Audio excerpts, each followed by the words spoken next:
Hey, how your mom and dad? Welcome to the Far Reaches podcast. We are four friends from Eastern Oregon who've traveled the world and wound up scattered across the U.S. Join us as we get together to talk about current events, old events, agriculture, politics, movies, books, stocks, love, and even a little bit of life.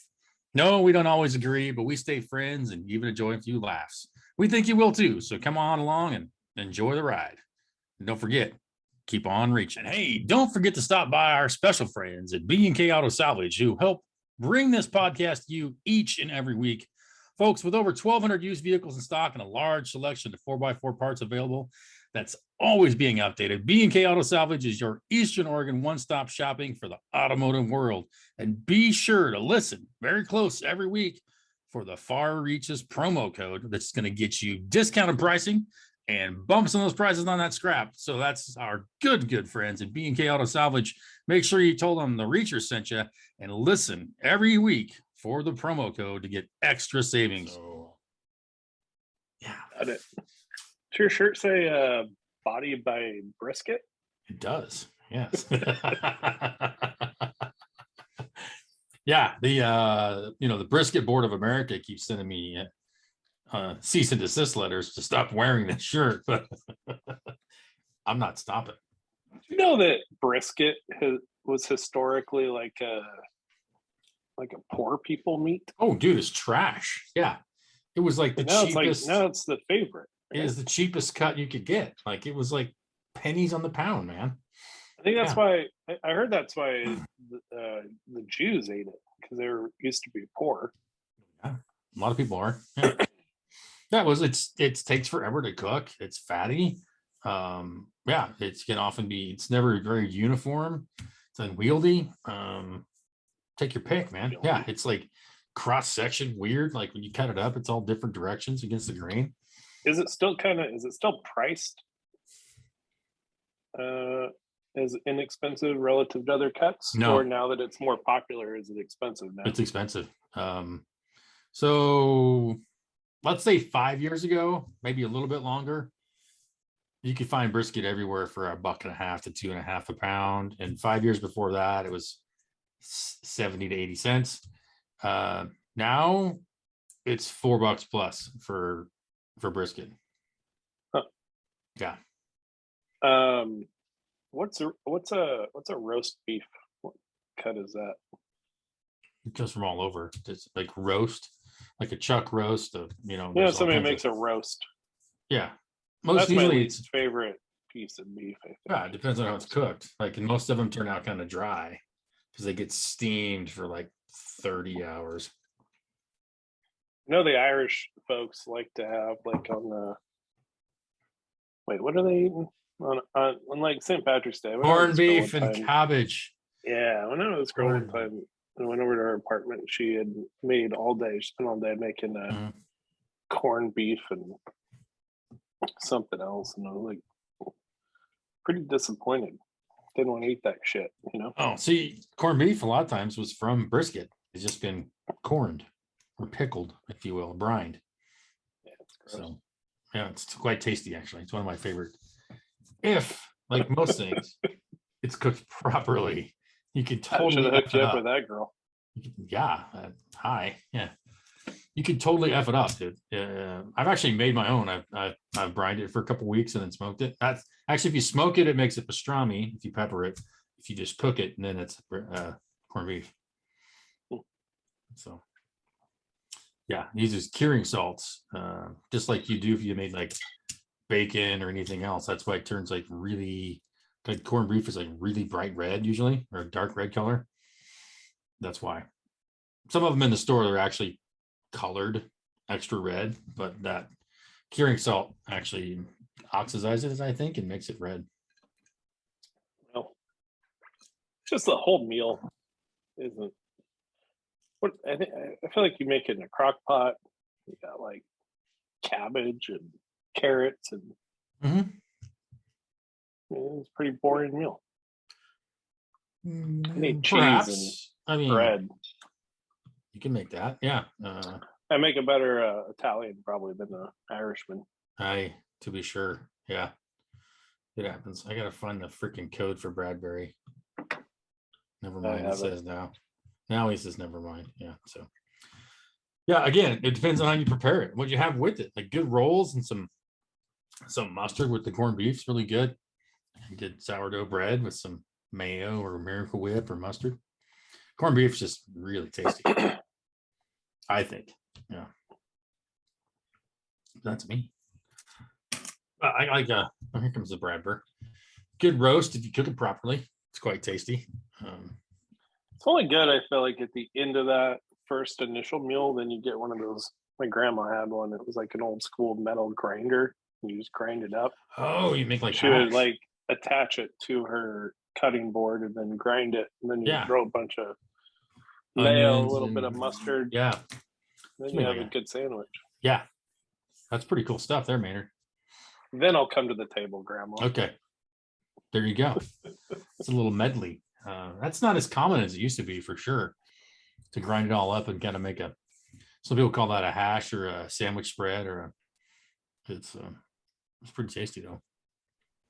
Boy, look at that. That is just 10 pounds a man and a 5-pound sack right there, folks. For those of you who are just listening and driving down the road, Richard's adjusting his camera in the kitchen and trying to find a good spot to podcast. We got the full belly shot there for a few minutes and definitely put his widescreen camera to full use. We're here. It's like that 1979 video by Smashing Pumpkins. He's just walking around, weird close-ups, throwing shit over his shoulder. I love that song. I love that video. How many rooms do you have in that house, Richard? What? He's just going around in a circle. He's just back house? in the kitchen, dude. It's just a circle, man. Goddamn mansion. It's a circle. Yeah. And that light is just super annoying. Yeah, makes you look like some kind of being. Put dimmers on it. Need to get you like a. That's just a. I'll be honest with you, that doesn't work. Yeah, it doesn't work for anyone. There you go. I'm gonna tell you guys right now. If you just mostly usually listen to this, bless your heart for doing so. On this particular occasion, I'd suggest you go to YouTube or Facebook and just watch the video for the first little bit here. When we've got the Richard in the kitchen, which is always. I think your kid was attacking the dog in the background, by the way. Yeah, they trade off. I think they were hugging. They trade off. They hug. Pretty much even. Yeah. So we got the boy and the dog in the background. We got Richard cooking. As you can tell, my wife isn't here tonight. So there you go. So yeah, he's now just putting something together. You know, we got a pretty eclectic collection of spices on the shelf here. We got an old ranch pack. Yeah, kind of I'll like show you that. some kind of knockoff. I don't know what. Yeah, it's perfect. Could be making a little carbonara. Carbonara, yeah. Where'd the wife run off to? Tennis instructor. She was going to go to Pio, but she decided not to. What's that? I don't know. Workout class or something. Some sort of exercise. It's exercise that evolved after Zumba, and before Pilates, and before that step class, and before that started somewhere back with jazzercise. Sounds like a spin-off of something with Tony Horton. So yeah, Jess is going to something these days a lot called ciabatta or something like that. Ciabatta, that makes me hungry. That sounds like a sandwich. It'll probably get to Lakeview in 2 or 3 more years. I've heard of lambada. Is it close to that? That's the forbidden dance, you know. That's Jess. Get those jammy pants. Jessica, what's the name of that exercise that you do? Ciabatta? Tabata. Tabata. Sounds like lambada. I think it's the lambada, Joel. You might want to check it out. I think she's doing the forbidden dance. Yeah. It's all about hip action, which you should encourage. Just saying. Also, wasn't that one of some big movie stars breakout movie? Lambada? Yeah. Well, that's La Bamba. That's a different. I thought there was a movie called Lambada. Maybe. I don't know. If I only had IMDb or the internet, I could look it up. Yeah. You don't have the internet. Well, you have the internet. I have. Of course, I have the internet. Yes. I was just being, some might say, a facetious or a smartass. Yeah. Oh, yeah, But okay. so like, I think it's ski school. They talk about the lambada. That's the forbidden forbidden dance. Yes. Isn't that And where then there's, you try to go underneath like a progressively lower pole? no, that's limbo. Lambada is when they just break into the sauna and they start like lambada with hot chicks. It's nice. Appears to be lambada and lambada 2 in 1990. And then there's also, so lambada 1. Apparently, let's see. Kevin Laird is a Beverly Hills school teacher by day and a Mr. Man by night, using his lambada dance moves to first earn the kids' respect and acceptance. Kevin then teaches them academics, of course. But when a jealous student exposes Kevin's double life, his two worlds collide, threatening both his job and reputation. Starring J. Eddie Peck, Meloria Hardin, and Adolfo Quinones. Lambada. Okay. Check out the Lambada 2. See who stars in that. Electric Boogaloo. This came out in the same year. Lambada and No. Lambada 2 came out in the same year. That's some marketing right there. Must be some. Michael is a young, handsome video director from the United States in Brazil to shoot a video for the beautiful rock singer Annabelle Lewis. That's all it says. Well, who's Annabelle Lewis? I don't know. She probably Mary Sellers or Via Negromonte. I doubt she's Andy J. Forrest. Some famous Hollywood actor was in one of those 2 movies. Not yet. It's probably definitely not Lambada 2. Also in 19. And there's also another one called The Forbidden Dance, aka Lambada a Danza Prohibida in 1990. Let's check that one out. A Brazilian princess tries to save the rainforest by introducing the world to the electrifying exotic lambada. Laura Herring, Jeff James, and Barbara Brighton star in that. Laura Herring is Nisa. Sid Haig was in that. Richard Lynch, also a longtime bad dude. Stephen Williams as Weed. So this one's got potential, but it's right up there with, I think I'll put it this way. So Lambada gets 3.5 stars. Breakin' and Breakin' 2 get almost 6 stars apiece. So you take it from there.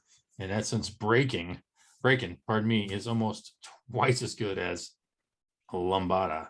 So just saying. But as I look at the cover of Lambada first, the Meloria Hardin is the chick you're thinking of, I think there, Mr. Bradburr.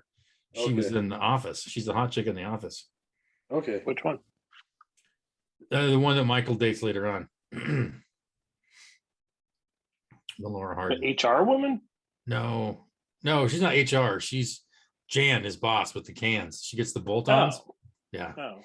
No. She is in this movie as a youngin. Apparently, yeah, she's got like dark jet black hair on the cover and like a black and white polka dot dress. So Hey, I watched that's The Night on Fire.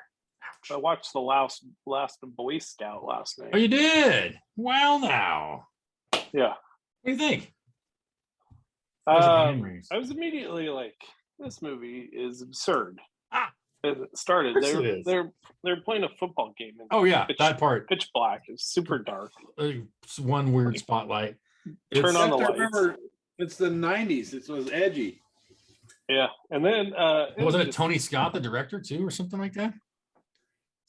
I forgot. I looked at the director. I can't remember who it was. Absurd. Him Keep running talking. and then pulled out the gun and Ate life a bitch. Yeah. And then just the absurdity of him getting a phone call was like, start scoring touchdowns. Like, what? That's I'm from trying Milo. to score touchdowns. Milo, I can't dude. just It has to do them whenever establish. I want. That's the whole point. That's why he can't hack it. That's why he kills himself. I mean, nobody can just score except for like Mike Hass could do that. I mean, that's why. Yeah, nice. We had a whole Haas. That's it. Tony Scott, director. That's kind of like the undertone there. Like, he just couldn't handle the pressure. But I mean, if you get past the initial football scene, Hallenbach's like a great character. him and Wayans play well off each other. I think like pants, like $600 for pants. They don't have like a TV or some shit in them. Yeah, like, a lot of great lines. Overall, I thought it was a pretty bad movie. That's too bad. It's too bad. Your hand is Because raised. it's been We're pretty gonna good watch about Bruce recommendations. Campbell versus the Army of Darkness. He's probably never seen that either. So yeah. Bad movie, like all the great one-liners. I think I fucked the squirrel to death. Like what, head of the gut, Mike. Like all those great lines. Like we're being beat up by the inventor of Scrabble. Like, yeah, it didn't resonate. Just with didn't me. get you, huh? That's too bad. It's too bad. One generation too late. That's okay. Yeah, I think you maybe have to like have one of those movies. You have to have fond memories of it as a kid, and then That'll be part of it. I think it aged pretty well though. it ended poorly too. I can't remember. Get a dog, Sarah. He's dancing a jig. Like,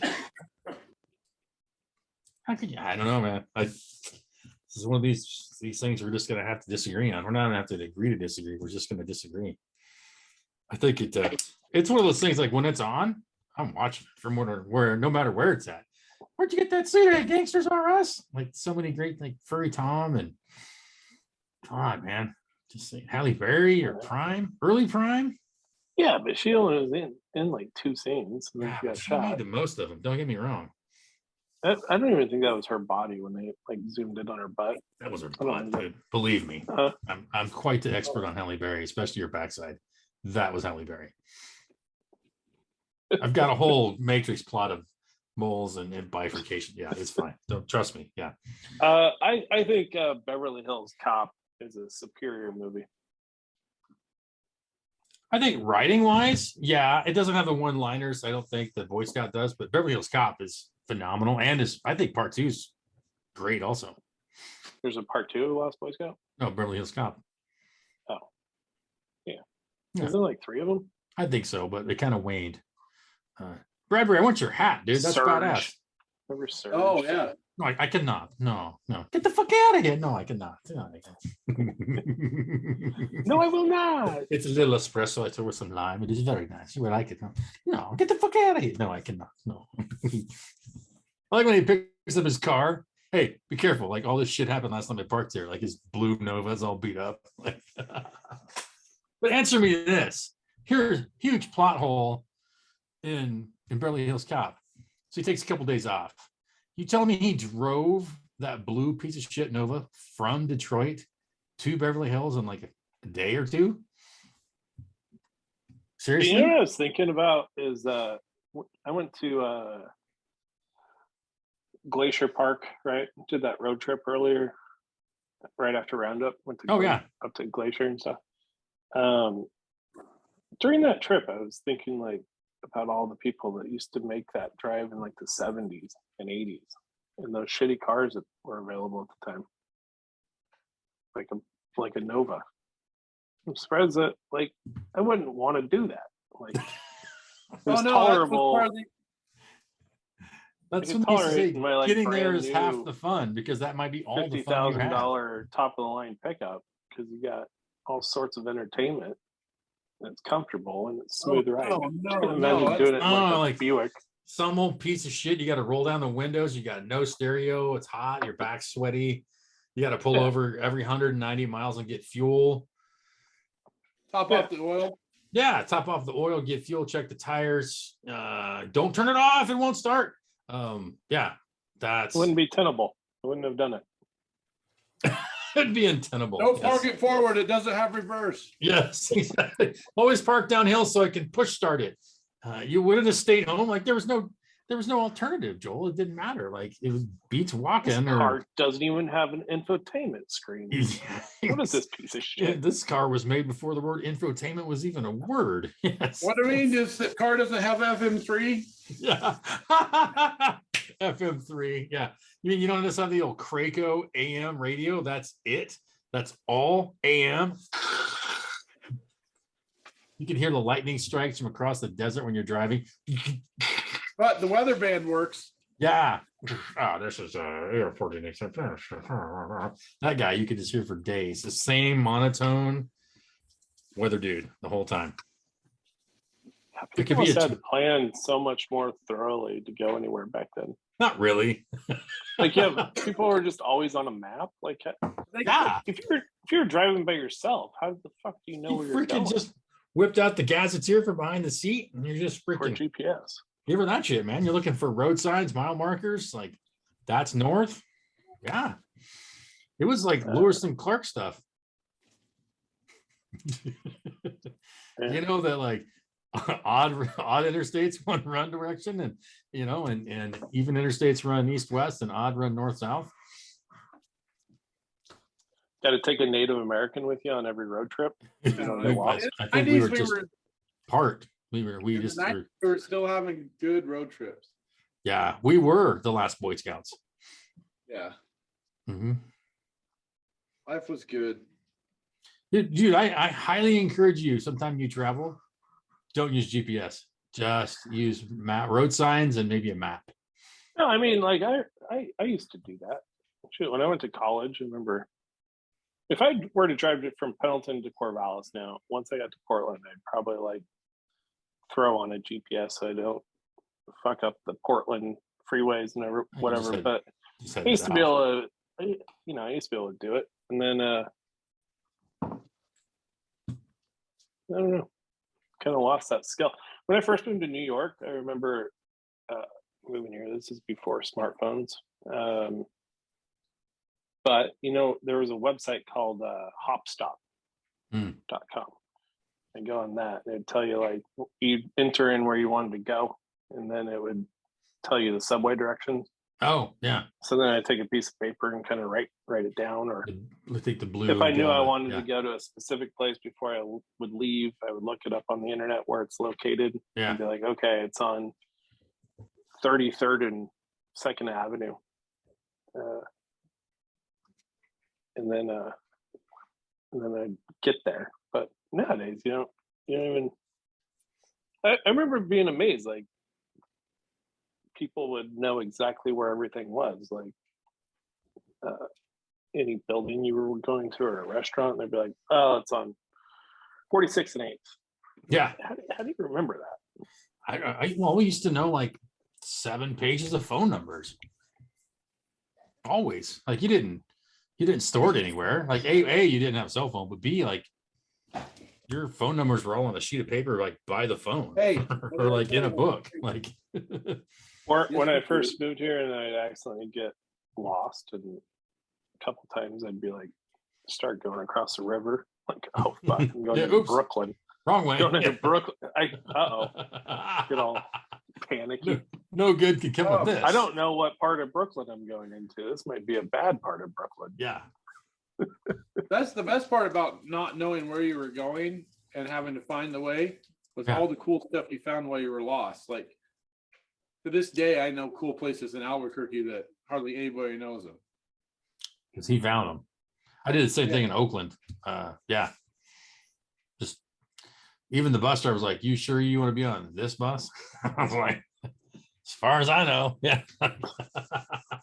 Yeah, it happened to us in the South Bronx. We got off the train one time. We were in the wrong stop in the Bronx, and this this black lady wearing like the real bright, flowy dress, traditional garb or whatever. Mm-hmm.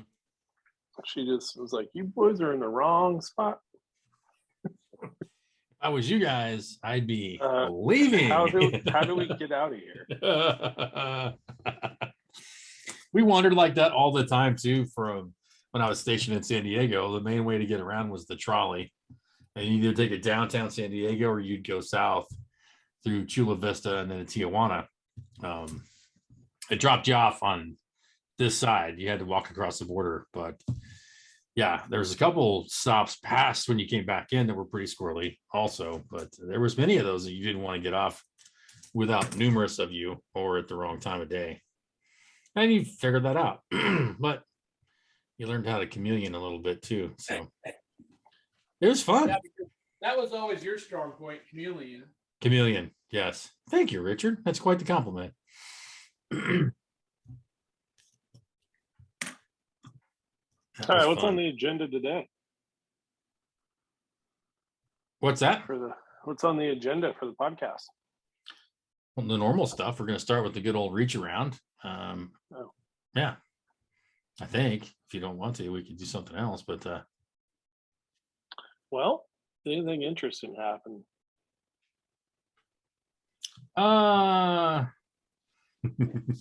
Opie says you learn to read a map. Damn it! Anything interesting? Party mom, good to have you here too, darling. Great to see you. I was just checking on some of the live updates on the Facebook page. So for the reach around,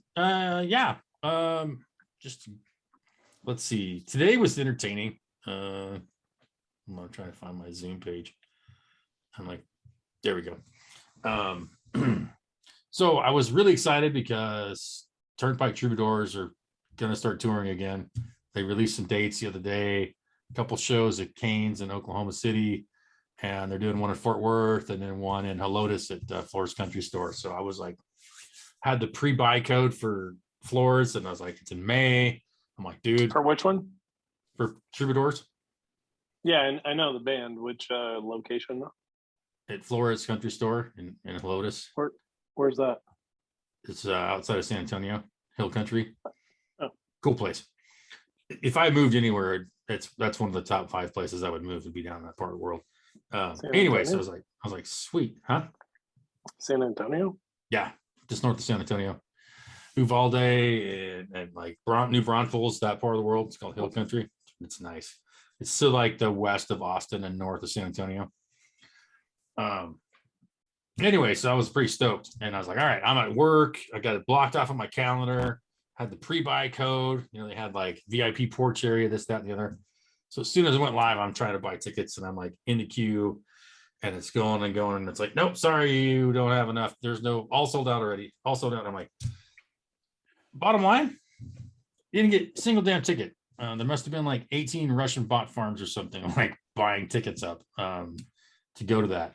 I was pretty sad actually, because I was gonna, like, they were $50 to $200 a piece depending on where you're at, and like Jesus. well, it's one of their very first shows back after like 4 or 5 years. It's like the VIP like patio, you know, you get like your own waitress and like your own back, like it was really nice. So I was like, and you had to buy like all 4 seats at the table. So I was like, I don't care, I'm gonna do it. But then the sons of bitches like sold out like before my internet app would even like pick up a ticket. So then I was like, damn it. So showing how old I am now, I ended up buying a lawnmower this afternoon on the way home from work. Because my front yard is like, it's weird dirt. It's like, it hasn't rained in like 3 weeks and it's still like squishy, shitty dirt. Like I can't even I have a riding lawnmower for my backyard and the side, but it just tears the crap out of the front yard. Like I can't drive it up there. So I got a push mower for the front yard. So I got that put together and mowed late this afternoon. So I felt good because it was kind of a dirtbag looking yard. And so it was nice. But like that was my 2 choices today. Like if I buy Turnpike tickets, I don't care. I'll use my weed eater and I'll be all right. Oh crap. I did get Turnpike tickets, so I'm gonna buy a lawnmower on the way home from work today. So that was some of my excitement. Yeah. I've seen them a couple. Have you seen them before? Yeah, once. Good. Yeah, they're cool. Yeah, I've seen them a couple times through here.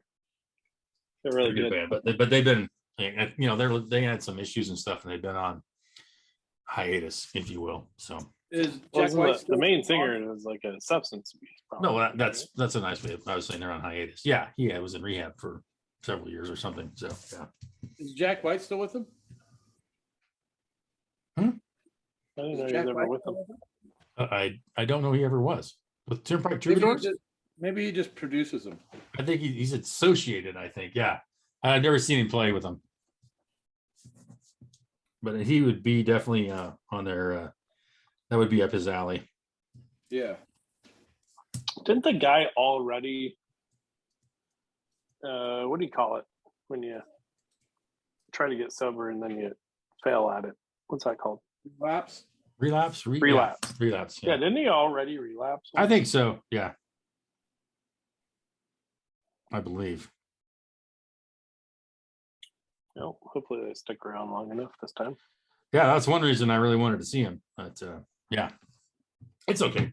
They'll be around. But I just kind of giggled after I got home. Like, that was my choices today. expensive, cool concert tickets or a lawnmower. Granted, it's like a really cool, like ego, like battery powered lawnmower. It's pretty cool, but still, that was the diversity of my day towards the afternoon. So, Like you're already ready for the weekend. Pretty close. Yeah. Finally, Friday. Yeah, we got Monday off. Got a good weekend coming up here, don't we? Yeah, I got half. I'm working basically half day tomorrow. I'm coming home at noon and working from home in the afternoon. There's some degenerate from New York flying in around 2:30 tomorrow. Yeah, you For a gotta come couple pick me up. days. Yeah, I think I'll probably come pick him up. Even it's first class service, and so yeah. You'll be- What the hell? I'll come get you. Yeah, I'm working from home, but I'll come get you. Yeah, it's good. Appreciate that. So yeah, Joel's coming down for a few days to hang out and check out some of the Rita. So yeah, we'll have the two of the Reachers in the same town for once. It'll be nice. And it's not Roundup. So yeah, officially took work off on Friday. That's kind of a big deal. So No, I didn't. it's I all only good. have a half day though. I only have a couple meetings to do. It's all good. I definitely got stuff to keep myself occupied. So yeah, Hey, it sounds like you gotta mow the backyard now. you are correct, sir. Yes, I do need to service my riding lawnmower as well. So yeah, How's your dog gonna react to I don't think I've ever actually met Scraps. You haven't? Oh, Is he gonna, is he gonna bite me? no, she'll lick you to death and probably jump on you and make you play with her. But no. Right. No, I mean, if you fucking ring the doorbell, she'll try to kill you. But if you just walk in the house with me, you're just fine. Yeah. This is the craziest thing, man. Like, Ring the fucking doorbell. you can just walk in the house and be like, "Hey, dog, what's going on?" And she'd be like, "Hey, I know you." But if you like knock on the door, ring the doorbell, then it's teeth and hair. It's Dude, we share a wall with a neighbor that has a little dog. It's like a Shih Tzu, I think. yeah, a little yippy. But whenever she leaves, I think she must. We think she must be like a nurse or something because she leaves every day. And Jess has seen her in scrubs, but that fucking dog just whines and howls Oh, that's too bad. all day long. That sucks. Mostly just, well, I don't know for sure. She might be running a illegally gambling operation online for all I know, but I think she just sleeps and snores most of the day. So that's my guess. Who, Jess? Not Jess. No, I don't know what Jess does during the day. She definitely runs an illegal gambling operation. Yeah. She hates my gambling. I gamble a lot. That's why you're in competition. Yeah. Yeah, she's Mr. Big. So that's my part of my reach around. Yeah. Busy at work with good stuff going on and having fun around the house. And yeah, got some new tool organized and stuff installed in the garage this evening after I mowed the yard. So pretty stoked about that. It's, domestic bliss kind of stuff. So, installed some new lighting outside, exterior illumination. It's one of my specialties, Clark. So yeah. And I remember to set out some ribs and some sausage and some ribeyes for the impending weekend. So Yeah, I'm excited about that. Do we think we're going to get a round of golf in? probably can. Yeah. Good. I like to play. Yeah, we can do a Friday afternoon or a Saturday, I'm sure, or whatever. We can work around your meetings on Friday. So yeah, there's a couple good courses right close by.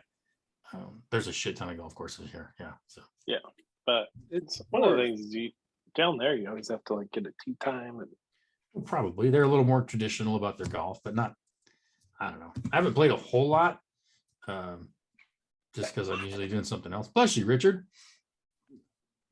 But we'll figure something out. Yeah. You ready to reach around? What are you drinking there, Bradbury? Busy. It's been in my refrigerator for like 8 months. Oh, Perfect. watermelon flavor?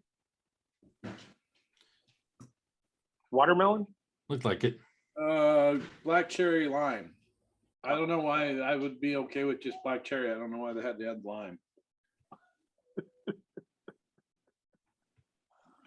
You got to differentiate yourself. It's a All right. competitive market. Yep. Give us a reach around, Bradbury. Well, we've all been sick, so there's that. But no, man, when we have one every week, it's hard to have anything happen. Got some super top secret squirrel stuff going on in real estate that I can't talk about without jinxing. So That's sucks. cool. Well, we just know there's good things on the horizon. There is good things on the horizon, I hope. Or there's going to be an absolutely wonderful story about the ass kicking I took the week before. Cool. So we'll see how it goes. Hey. It's going either way. Let's see what else. Yeah, it's just been beautiful weather, which unfortunately we could use more moisture. Yeah. And cows are good. Life's pretty good. We just sort of living a little domestic bliss here. Cows are pretty good. Work's sort of slowing down, and bigger, more long-term projects in the real estate stuff got caught up from 2021, and yeah, sort of setting up 2022. It's looking all right, unless the government decides to screw it up in some way. Which Well, just give them half a chance. I'm sure they're bound and determined to have 3 bad, terrible years in a row. So we'll see how it goes. Yay. Yeah. Yeah, it's been weird. Like the end of last year was like freaking chaos for several months, and then kind of got caught up. It's a little calm right now. So it's like at work, it's kind of been like almost like back to normal. Like it's not hair on fire. Like I think yesterday, yesterday, I was just like, had a handful of like sunflower seeds, and I just like standing at my window, like eating and like thinking and like looking out the window. And one of my salesmen like knocks on the door, like, what are you just standing there thinking? And I'm like, yeah, as a matter of fact, I am. It's like really cool. She's like, sweet, I'm going to try that. I'm like, I highly recommend it. But it was like the first time in forever I could just be like, so what if we did, it was so sort of like under control and a little bit slower, but like a lot of stuff in motion. So it's pretty cool that you're seeing the same kind of thing. I don't know what it was about the end of last year, but holy that shit, it was insane. Man on fire for several months, but yeah, especially the whole thing. Yeah. So Joel, your hands all greased up and ready to give us a good reach around? Yeah, I don't have much to report. I went to the movie theater next door to watch Nightmare Alley. Nightmare Alley. You guys heard of that one? The new Bradley Cooper movie? Negative. No. No, it's pretty good. Gosh, I haven't done anything for a while. I haven't really left my neighborhood. How'd you do on the recent sports betting events? Yeah, I had a really good December. Okay, that's all you have to say. Yeah, I won a few $1,000s in December. And then it's the middle of January. And then I've handed a couple hundred back on the golf. Golf is hard to bet. It is. And then I lost a couple hundred on betting on Alabama, which I'm okay with. Yeah. I feel like if you bet, it's like, who am I going to bet on? I don't know why you just can't not bet. You took the money line, right? That was a free on Bama, yeah. And I was like, okay, if you bet on Georgia and then Alabama wins, you're going to kick yourself for betting against Nick Saban. Yep. So I figure, okay, and if you bet on Nick Saban and they lose, and you're like, okay, good job, Georgia. Precisely. So that's what I did. Good old Kirby. His last name's Smart for a reason. What do you know? So yeah, I actually watched a lot of golf over the weekend and a lot of sports. This week I put $25 to win like $700 on Webb Simpson leading the field after round 1. Okay. I feel like that's pretty good odds, right? I'd waste $25 on that. Yeah. Yeah. Huh. It's a gamble. I don't remember who I picked this week for my golfer too. I got Joel and I Corey are. Connors. You got who? Corey, a guy by the name of Corey Connors. There you go. You ever heard of him? I've not. No. Those are some good Yeah, ones, especially he's a early season. He's a professional golfer. That's good. Does it for like a living and stuff. Yeah, I talked Yeah, he Joel gets into paid. being in my the golf He's league I'm pretty in Texas too, so it should be fun this year. Yeah, I'm destroying you already after week 1. Fleischman did all right. What are you at now? I didn't even notice. My guy came in like, $188,000. oh well. I'm not that far behind. My guy got 19th, dude. You're like, I made the cut. That's all you have to do, man. They all Just make the cut. make the cut. They all made the cut.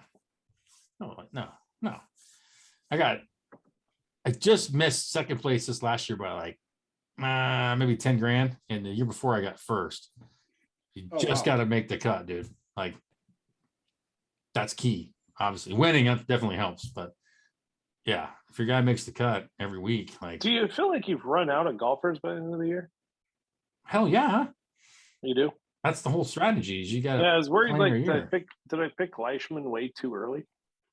Maybe probably not. No, but like I nerded out. Like my first year, I had like this really elaborate spreadsheet I built about the whole each tournament, and then I like looked through and like I would pick who I thought would be good, from like the full year out, and modified as I moved through using odds and this and that and the other. But so I won first place that year, and then last year I just found and I got third. But I'm probably gonna go back to my spreadsheet this year and kind of lay out the year. So because not all tournaments pay the same. So you have to think about like the open and the players and all that stuff. They pay a lot more money. Yeah. The Sony. Yeah, you keep guys like who are the best golfers like Dustin Johnson and like Rory, Dustin, John Rahm, like those guys. Yeah. Yeah, you keep them for the big ones, right? Yeah, but sometimes they don't play. Sometimes they shit the bed. Yeah. So Okay. I always confuse two guys. There's Dustin Johnson. That's the guy you called DJ, right? mm-hmm. There's another guy that has like a similar name, right? Dustin Johnson. I don't know. I'm not sure who you're confusing. Yeah. I'm gonna look it up. You look it up. Yeah. So Richard, how's your carbonara going? Good. About to merge everything together here. Ooh, that's when the magic happens. That, my friends, is basically the kitchen Justin version. Thomas. JT. That's the lambada Justin of the Johnson kitchen. and Justin Thomas. I get those guys confused. JT's like a little squirrely dude from Texas.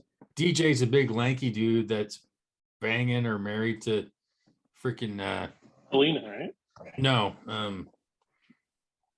Gretzky's daughter. Yeah, Polina Gretzky. Polina. I thought you said somebody else's name. Yeah, Polina. Yeah. JT's a little squirrely dude from Tejas. So looking good, Bradbury. Nice skills, man. Thanks. I dig it. Not fast, but they're yeah. Sure. Okay. That's what she said. Proportional. I learned that from watching cooking shows. You want to cut everything the same size. Oh, he cooks the same pace. Absolutely. Yeah. Yes. If you have mismanaged chunks in chopped, you lose every time. So that'll get you those details that come down to it, man. Yeah. Right. Chopped. Frantic now. We should do like redneck chopped. That's kind of how cooking in my kitchen is every night, anyways. Is like chopped. Like, what do we have in here? Well, that's interesting. That's a bold choice, Steve. Let's see if you can pull it off. I like it. Well, great reach around, boys. Again, want to thank our good friends at B&K Auto for sponsoring this episode. Don't forget the special Reachers promo code. Joel, you remember what the promo code is? Malarkey. No, that's the last one. That's the old one. You would get laughed out of the store. Wait, I do know. It's like LGBTQ or something. No, it's definitely not LGBT. It's close. I remember what it is. What is it, Richard? Let's go, Brandon. Let's go, Brandon. Yeah, LGB. Yes. So you were close, Joel. You just kept going. Yeah. They don't care about the T's and the Q's. They might indeed, but I can't say for certain if you say all of that, if you're going to get the traditional Reacher's discount, which is a discount on ordered parts or pulled parts and a bump in scrap rates, so maybe, but I can't guarantee it. But again, thanks to our good friends at B&K, our title sponsors, and one of the reasons that this magic comes to you on a mostly weekly basis, I suppose somebody would say. Even though, like Richard said earlier, like, man, if we talk every week, we kind of run out of shit to talk about. But I disagree. I think we always have good random stuff to ramble about. I guess this would be a question for Bo, but I've asked it before, but I'm so curious. I was just watching a new show on Showtime. Mm-hmm. I finished Dexter. Yeah. Liked it. Good. That season's over. Now I've switched to a program called Yellow Jackets. Oh, I've watched a couple episodes of that. Yeah. And I couldn't figure out, I was a little stoned, but I couldn't figure out if was it intentionally like comedic? No. Can't tell if it's supposed to be serious. I think it's supposed to be pretty dramatic. It's about the soccer chicks that get lost in the mountains and gonna go feral, from what I can tell. Like young people being all bossy. You can't help but laugh at them. It's like a modern Lord of the Flies. But somebody pulled up in like a 80-something Ford pickup. Just, so you see these pickups all over the place, but they're always in terrible condition. Sure. No, and it'd be really cool to have one in nice condition, like, they restore like the old time cars. Yeah. I wonder if like you could, I don't know how they do that. If you take a shitty condition old pickup like that, you want to restore it. Mm-hmm. How do you do that? How do you get like the rust out and the dents? And well, sometimes you can go to Bo's place and you get parts. He might have some older ones laying around you can pull parts off of.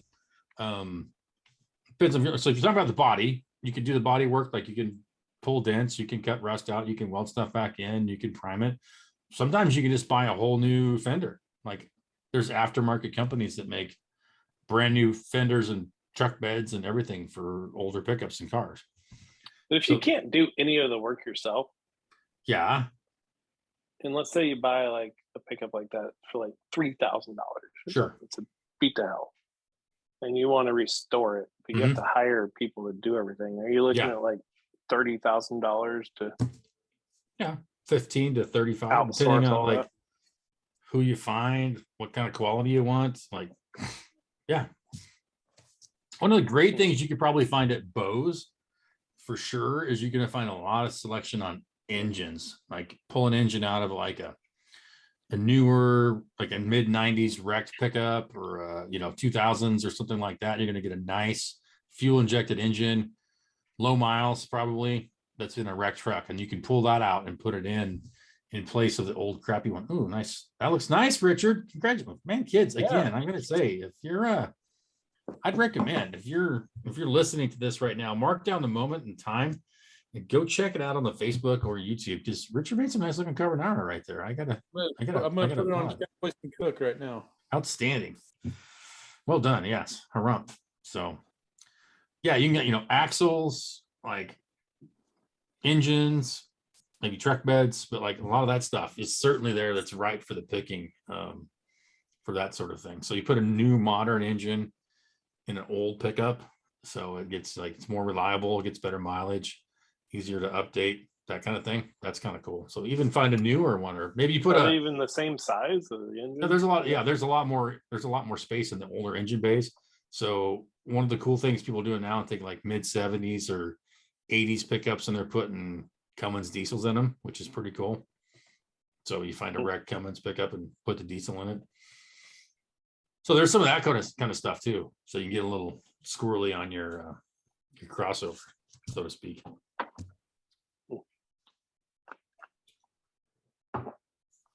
But yeah, so a lot of times it used to be that the pickup that we actually owned, there were still pretty much a lot of those same years in the junkyard because they just been wrecked like 3 weeks ago.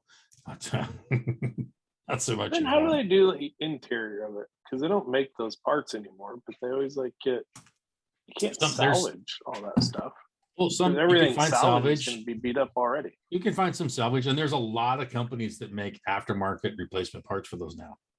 Oh, Like if you take like what they call the square body Chevys, like the what is that, like mid 60s, 30s, late 60s to 70s, early 80s. Those are like some of the hottest pickups you can find on the market right now for as far as resale, and people are fixing up. So there's companies that are making like all the interior, all the dash, the body panels, basically everything. Like in theory, well, there's a dude on a car show. His name's Mike Finnegan. He basically took built like a professional drag hot rod frame, like a tube frame. So he built it like from the ground up, like with metal, just built the frame and put an old shitty body, an old C10 pickup body on that frame. So you can basically build anything you want. So you could build that entire tube frame and then just buy all the body parts and clamp them on, or find an old one and clamp it on there yourself. So, which is like that's a little bit more than 30 grand, but that's way cool. So it's like modern handling, like wicked drive, but it looks like an old, like mid 60s pickup. Yeah, it'd be cool. Yeah, it'd be way cool. Add an infotainment system to it. It definitely has an infotainment system in it. It has like 1,000 horsepower, electronically tuned engine with like a cool dash thing. Like it's all pimped out like a brand new like LS motor. It's sick. Yeah, it's really cool. So it handles really well. It really hauls ass, but it looks like a mid 60s Chevy pickup. But it's on a brand new like tube frame for like drag racing. It's pretty sweet. I love that. Look at that festive Christmas tablecloth too. I love it. Oh yeah. You guys just keep talking. I'll be right back. Well, I'm just having some fun flashback memories of the kitchen table at the Bradbury estate. Many a early morning and late nights huddle around the table there. So no gray tones in that kitchen, huh? No, sir. It's bright, shiny, kind of Flowery. Like the occupants. Yes, quite the flowers of the desert. Richards, he posted on Cowboys Can Cook his dish. Mm-hmm. I looked at it, I'm like, I can't even fucking see the food. Oh, the other day, yeah, I was like blended in with the plate. It was. I had to be like, wait a minute. No. Okay, here we are. I can see it now. Yeah. I turned up the brightness on my phone full blast to be able to see the food. If you have to adjust the contrast on your phone, something's going on. The old desert rose pattern. Did you hear what Joel said? I had to turn up the brightness all the way on my phone to see your food the other day. Look at now. Richard's got a paper plate in carbonara. He can't get more generic than that. Well, I grated the cheese onto it, so I thought I better use it. Oh, that works. Oh, that works. Yeah, nice move there. Oh, that's hilarious. Oh, yeah. Joel, to refresh that conversation, I think you would love putting some money into that. Get an old pickup and have somebody fix it up, or we meet every 6 months and work on it. Yeah, that'd be a kick in the ass. Or I got some friends that could build it for you too. Brian, because I'd get it and I'd just leave it in front of Brian's for 7 years. That would be awesome. Leave it all tore to shit. Actually, have another one you're actually working on. Just buy that one to leave in front of Brian's house, so it's up on blocks and like oil leaking and stuff. Yeah. I'd probably put some like remote controlled valves. I could just open them up randomly, and like oil just pours out on the ground every once in a while. Like, there's not even an engine in this thing. Why is there oil over the ground? It would just like spin his top, dude. It'd be hilarious. Poor Big Daddy. Yeah, your other truck's like 600 miles away in a shop and getting professionally built, but this one's just sitting there to be annoying to Brian. That is truly FU money right there. Yeah.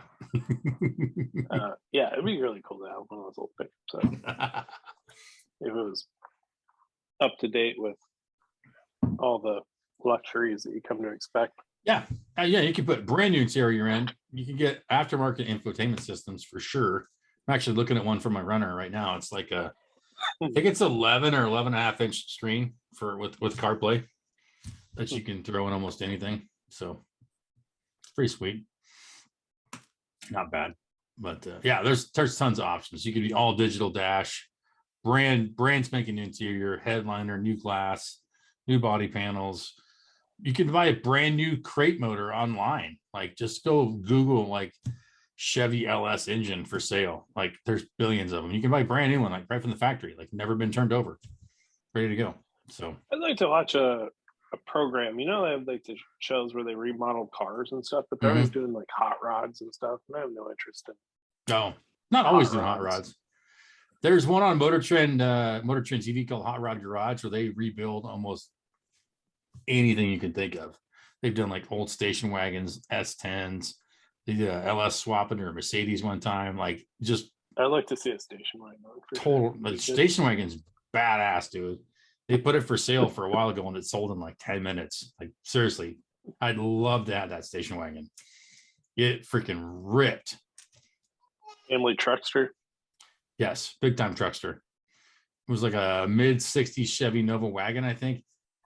4-speed, big block, and it was just roll the tires, man. It was awesome. But yeah, it's called Hot Rod Garage.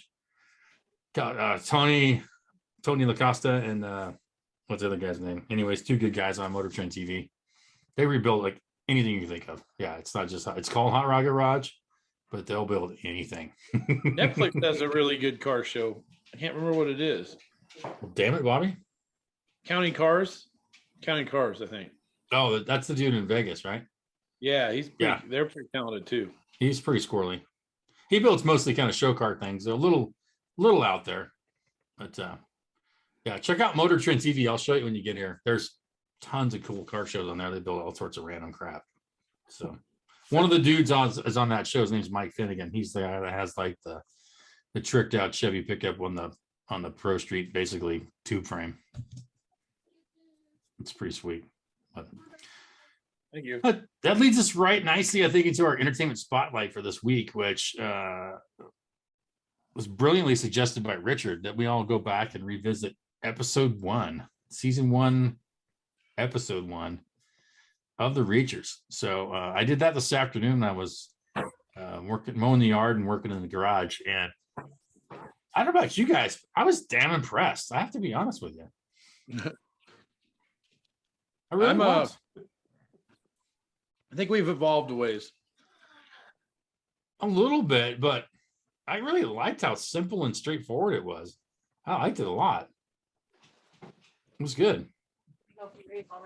Oh, it was really about us. Oh, what's that? It's gonna be loud for a while. It's all right.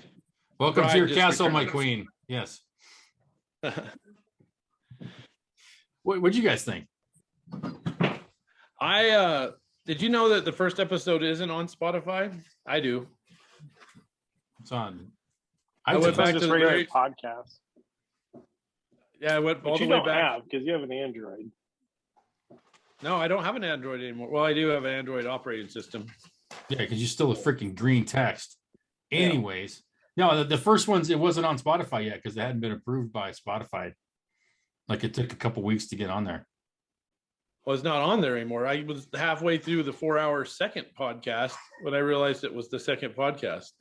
So, anyways, interesting. My observation is we're a lot more.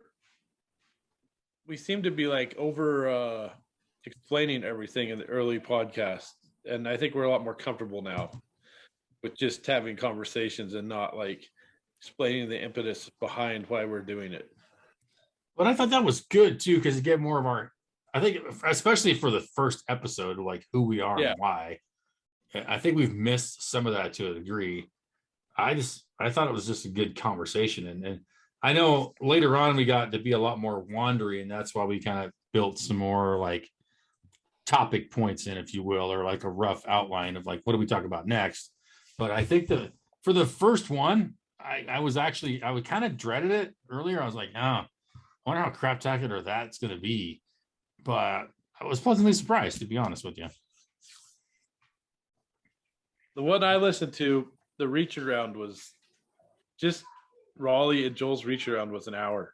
It happens. Well, that's one reason we put some more like bullet points, at least on the agenda for me to like read. But yeah, because Which one was that with Raleigh speaking for that length of time? Well, it was right when COVID really started getting serious, and they the start second or third one we did, I think, third or fourth. Maybe? yeah, and Kelly was there, and she Yeah. sort of gave us a rundown. And I thought that's the other interesting thing I thought about listening to the second one. Like the fear in that one is tangible, like Mhm. so unknown, and it was so overblown what was going to happen. And like there was a lot of unsureness on March 3rd or March 4th of whatever when we did that. I think it was the one I just got back from Argentina. The first one I hadn't left yet. Yep. And then when we got back, because like it was like shutting down, like we were the last flight back in the States. Like it was like, oh, this just shit's ramping up. Because like it was not remotely serious. At least we weren't taking it that way before that. Yeah, but this was, and like you just had the experience in Argentina and Mhm. making it back. And I don't think we even got to 15 days to flatten the curve. Nope. So anyways, it was like the sky was falling, and like listen to Kelly talk about the procedures and everything. Mhm. Yeah, it was it's weird to ever think that we were in that position after 2 years of all this malarkey. But Totally, dude. yeah, It was fun to hear some of our thoughts and our predictions. And like both you and I remember listening today, we're like, the homeless are all dead. Like, and Joel starts off with, all the old people are going to die. And maybe it's not that bad. Like,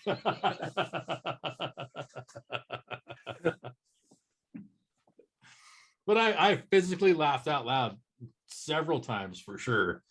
But I thought some of our insight and our questions, I thought some of them didn't age all that well, but a lot of them aged pretty well, I thought. So like both the content I thought was super interesting as far as where it's at now. And I kind of like, I'm really glad we had that recorded when we did, just to be able to look at the stages as we go through these 3 years to flatten the curve for 2 weeks.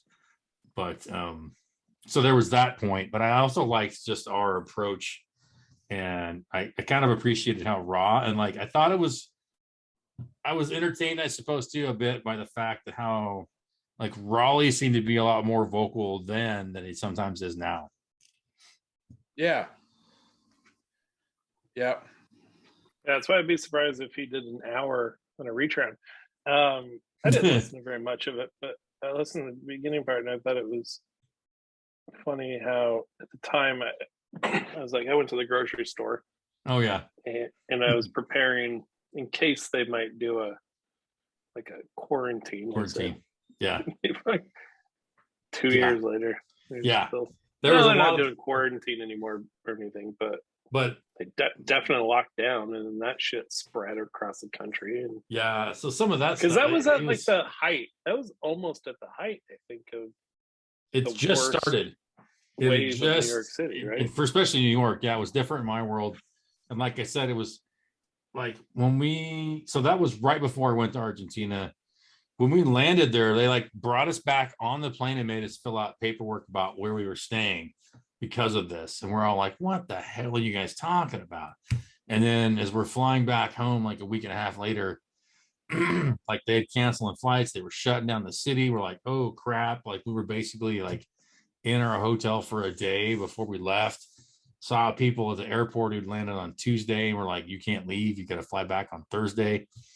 And when I went through customs, it was like an hour, like 45 minutes. And like literally a couple hours later, it took like 8 hours to get through customs. Like that's how close it was when we were getting back. And so like like the second one and after that was like right on top of it also. So it was quite entertaining for me to hear like where we were at that point, and some of our questions and random predictions and worries and etc. So I've had a ongoing text thread with 3 of my friends, all of which have lived in New York different periods of time. None of them do anymore, but I texted them yesterday, and it was like, asking if anybody else is noticing a significant shift in the narrative. Mm-hmm. And it started with Leanna Wen on CNN, who has been like a alarmist this entire time, admitting the masks are nothing more than facial decorations. And they've said that several times on CNN. And it's now kind of commonly known that they don't do anything and you need to upgrade your mask to an N95 or whatever. And these people refuse to accept that they never did anything. I think it's going to end up getting lost in all of this, is that they don't do anything. Mm-hmm. And now they're going to be like, well, Omicron is much more transmissible. Like, yeah, it is. It's easier to latch on, but it was always an aerosol, right? We knew that. Day We one. knew that 2 years ago. And they're just, I don't know. It's like, so on top of the masks, then there's, everyone is recognizing that shutting down schools is a terrible idea. The CEO of Pfizer admitted that the vaccines offer very little protection, which promptly got deleted. It's just crazy how I saw another one today, like too many boosters might be a negative impact on your health. Like, I didn't see that. sure, Obviously, like the amount of quote unquote conspiracy theories that have been proven true over the past 6 to 12 months is probably an all-time record. Oh, I got a kick out of it this week. The Alex Jones thing. Which one? Where it's the meme where they show everything, that every conspiracy theory that he predicted came true. Oh, there's pages of them. Yeah. Yeah. Anyways, it's like this graph, and it's got Alex Jones in the background, and it says, "You're at the human monkey chimera level right here." And I said, "This is where we're at," and then it's got more of his predictions farther out. But the most ironic thing that happened this week is they put a CRISPR gene-edited pig heart in a human being. Oh, cool. So not monkey human hybrid, but pig human hybrid. We're quite a bit alike for sure. Yeah, that's a good facsimile organ wise. So I think the guy's still alive. Yeah. Yeah. It's pretty cool. If he's still alive today, it's 5 days. That's pretty badass. What does Alex Jones say about it? They're making monkey people, Joe. Yep, pretty much. Yeah. Is that what he says? I don't know. Hybrids or something? I've just rarely listened to him ever, but yeah, I've heard about that. So, oh, that's too funny. But literally, we just put a functioning pig heart in a person's heart in place of a person's heart, and it worked. Yeah, that's badass. And the pig's heart was it was engineered to be more like a human heart. Very cool. I'm all for it, Scooter. All for that. And then my other prediction is, I think the Democrats are going to do a big pivot here before the midterm elections. I think there's going to be a lot more evidence that shows that the virus was, in fact, from China and from Wuhan, from the lab. They're going to sacrifice Fauci, and then they're going to pivot to be war hawks against China, because really when you're failing this bad, the only thing you can do is start a war to save your ass. Yeah, I think we're going to see Hillary rise again. That's my prediction. Yeah, it's coming up. They're starting to throw Biden under the bus on. Like, that guy's lost it. Did you guys see any of his? I don't watch yesterday? him. I just can't. I can't physically tolerate it or stand it. It's just sad to me. It's awful. Beyond awful. I was doing my nightly complaining to Jess. Poor Jess. That, like, this guy, I don't think he knows what he's saying. Like, not even remotely does he know what he's saying. He doesn't control the volume of his voice and the forcefulness of his voice to match So the words, message. no, It just comes off as like, you are scaring me. it is one of the, that's why I don't like the man at all. I don't, but like, it's painful for me to see him in public speaking like that. Like, I can't say the word president and his name in the same sentence. I just can't bring myself to do it. But it's physically painful for me to see when he talks because he's not there. You know, it's all either in his ear or what he's quote unquote reading as much as possible. And like he reads the stuff that's in parentheses, like don't say out loud. Like there's numerous indications of that happening. Like it's not him. And then the person behind him, that cackling hyena, they all know like nobody wants her. And nobody, like, let me put it this way.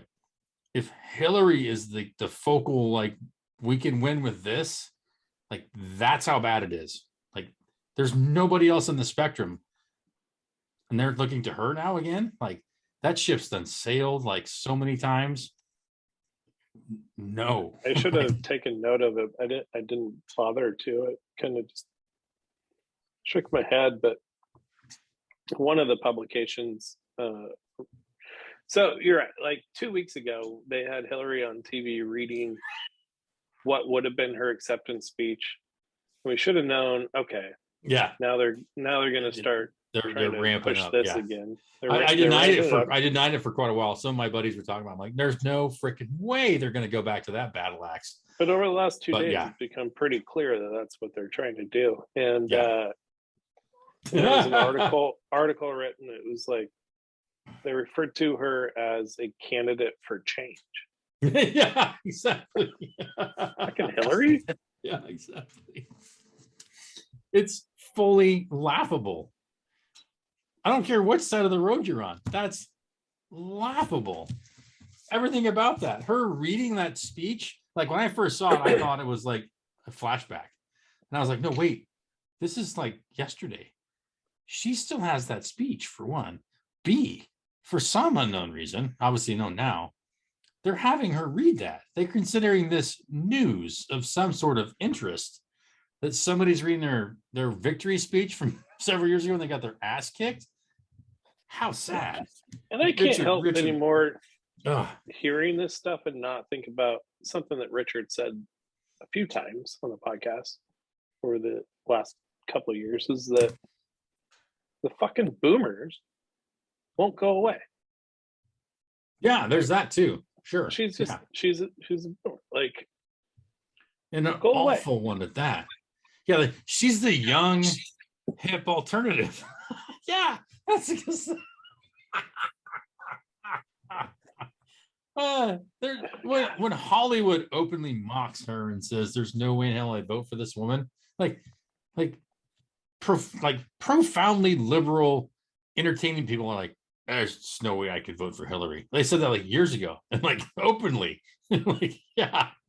I think I brought this up before, but somehow my Twitter algorithm's all fucked up. Now I'm hearing all about all these formerly, or at least they claim that they used to be like staunch Democrats.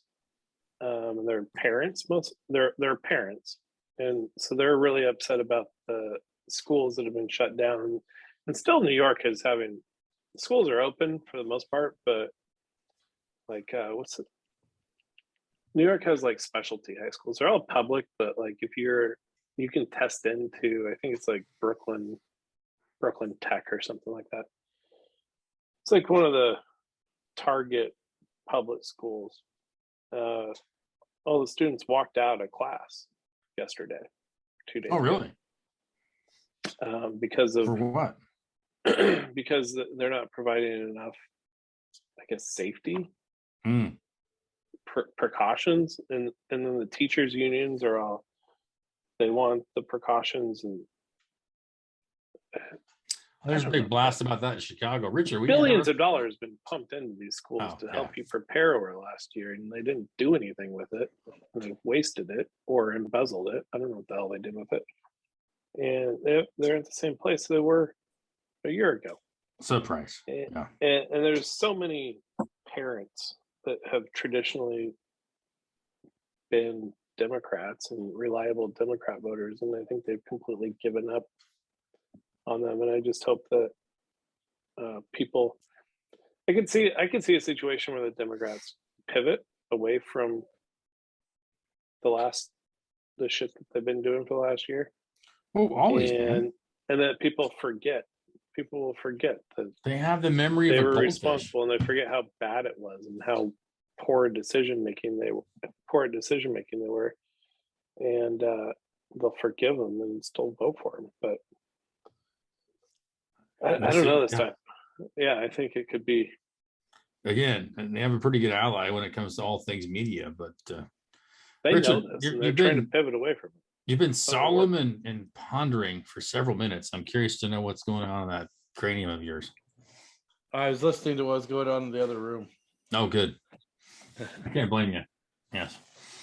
Welcome to The Other Room. I'm your host, Richard. The Other Room. No, It's got a nice ring to it, actually. I won't bitch about the boomers since Joel did it. So don't tread that up yet. No, you say it much more eloquently than I do. That's that touch of carbonara. Yes.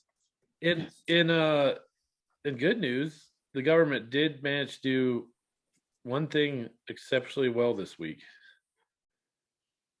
They got the James Webb Telescope into space, deployed, like nearly impossible. I think it had 158 like critical steps it had to go through before it was mission ready, and it's taken pictures like 3 times farther than the Hubble could ever take pictures. Oh, wow. Back to the beginning of the universe. So Funky monkey. things like that give me hope that we can still do that kind of stuff. Always hope. Always, no matter how stupid or whatever else you want to say, it seems there's always hope, because humans are humans. People are people, especially Americans are Americans. So yeah, I think as soon as we disassemble the FBI, we'll be better off too. If we're lucky, we might find a planet that is more wacko than this one. Can you imagine like a version of the Earth, like the Idiocracy, like version of the Earth already right now? That would be fun to find. We could just show up and be gods. It'd be cool. More likely, we're the Idiocracy of the universe. Us. That's what I'm guessing. So we're like the place when we see UFOs. We're like the cheap vacation, like the dad like cheaps everybody out and pisses them off. They stop here and check us out, and then they go home. Like that's what we are in the universe. A friend of mine posted a UFO picture on the internet last night on Facebook. It looks pretty legit. Oh, I'm sure. You know that NASA hired like 28 theologians to explain life on other to figure out how to explain life on other planets to religious people, and how we would react if we found out. Right? Isn't that what they're doing? I think they know that now. I think they're just trying to figure out how to tell people. Mm-hmm. Yeah, and last time we heard about it, like there was so much other crazy stuff going on. We're like, don't even care. Yeah. Like, yeah, I've heard all this, UFOs, minor, whatever. Take us now. So, yeah. What if COVID's a disease to kill the aliens? Maybe. Could be. Could be like the virus, and could be like the virus in Independence Day. Just uploading it. Yeah. Maybe that's why we're all got it. Who knows? If you live through it, you're human. Yeah, exactly. All the old people are aliens. Like Cocoon. That's what's going on. Richard? That explains Hillary. No, nothing explains Hillary at all. I mean, Miss Shat Pantsuit herself. No, I don't care who the conservatives have running against her. I hope it's DeSantis.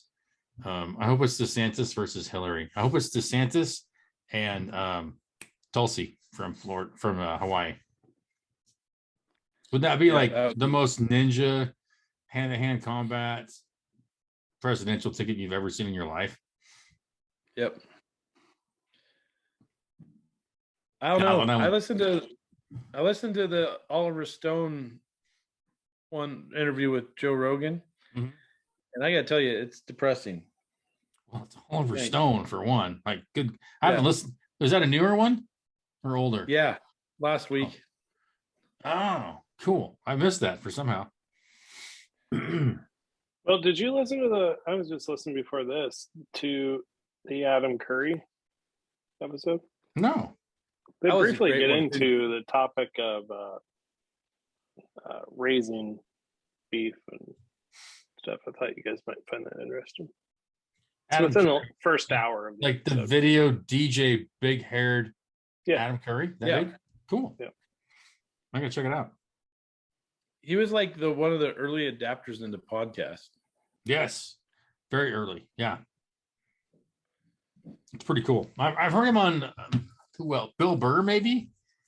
I can't remember who Yeah. it was. But yeah, so that's why I want to make sure that's who it was.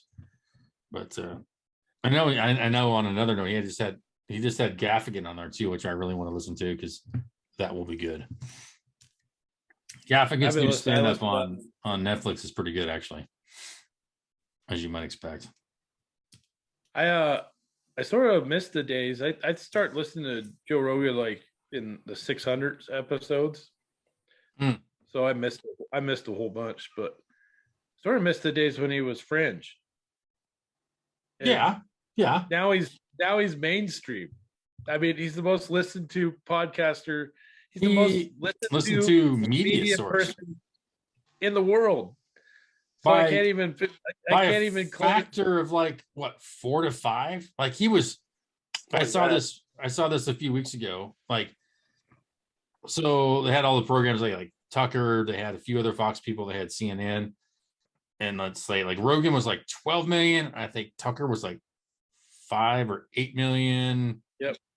But yeah, it just like, so he was almost double or easily double like anybody else. And it's a dude on a podcast. Yeah, it's I heard his Robert Malone episode has been downloaded 50 million times. Yeah. You know what that means is if you listen to Rogan, you're no longer edgy. You're just basic. Well, yeah, but you're still getting shade for being conspiracy. Like, I listen to a sports talk show quite a bit in the afternoons, and like both the host and his co-host were like kind of making fun of 2021 today. And like, oh yeah, if you take horse dewormer, then you're obviously like, and I was like, you're really gonna talk about horse dewormer? Like, hey, shut the hell up and just talk about sports. But like, that's where you're gonna go, because they were talking about it. Well, if you get your news from Rogan or whatever, then you're obviously like not really smart. And I was just like, when they say shit like that, they must just be shedding listeners. Like, well, I liked them before. I can't take them seriously. That was Colin Cowherd and what's her name? His co-host. That's today. I had her on the TV and I was like, bye. How stupid can you be? Like, seriously. I'm like, I don't care if you don't talk about sports all the time, but like, that's just dumb. Like, seriously dumb.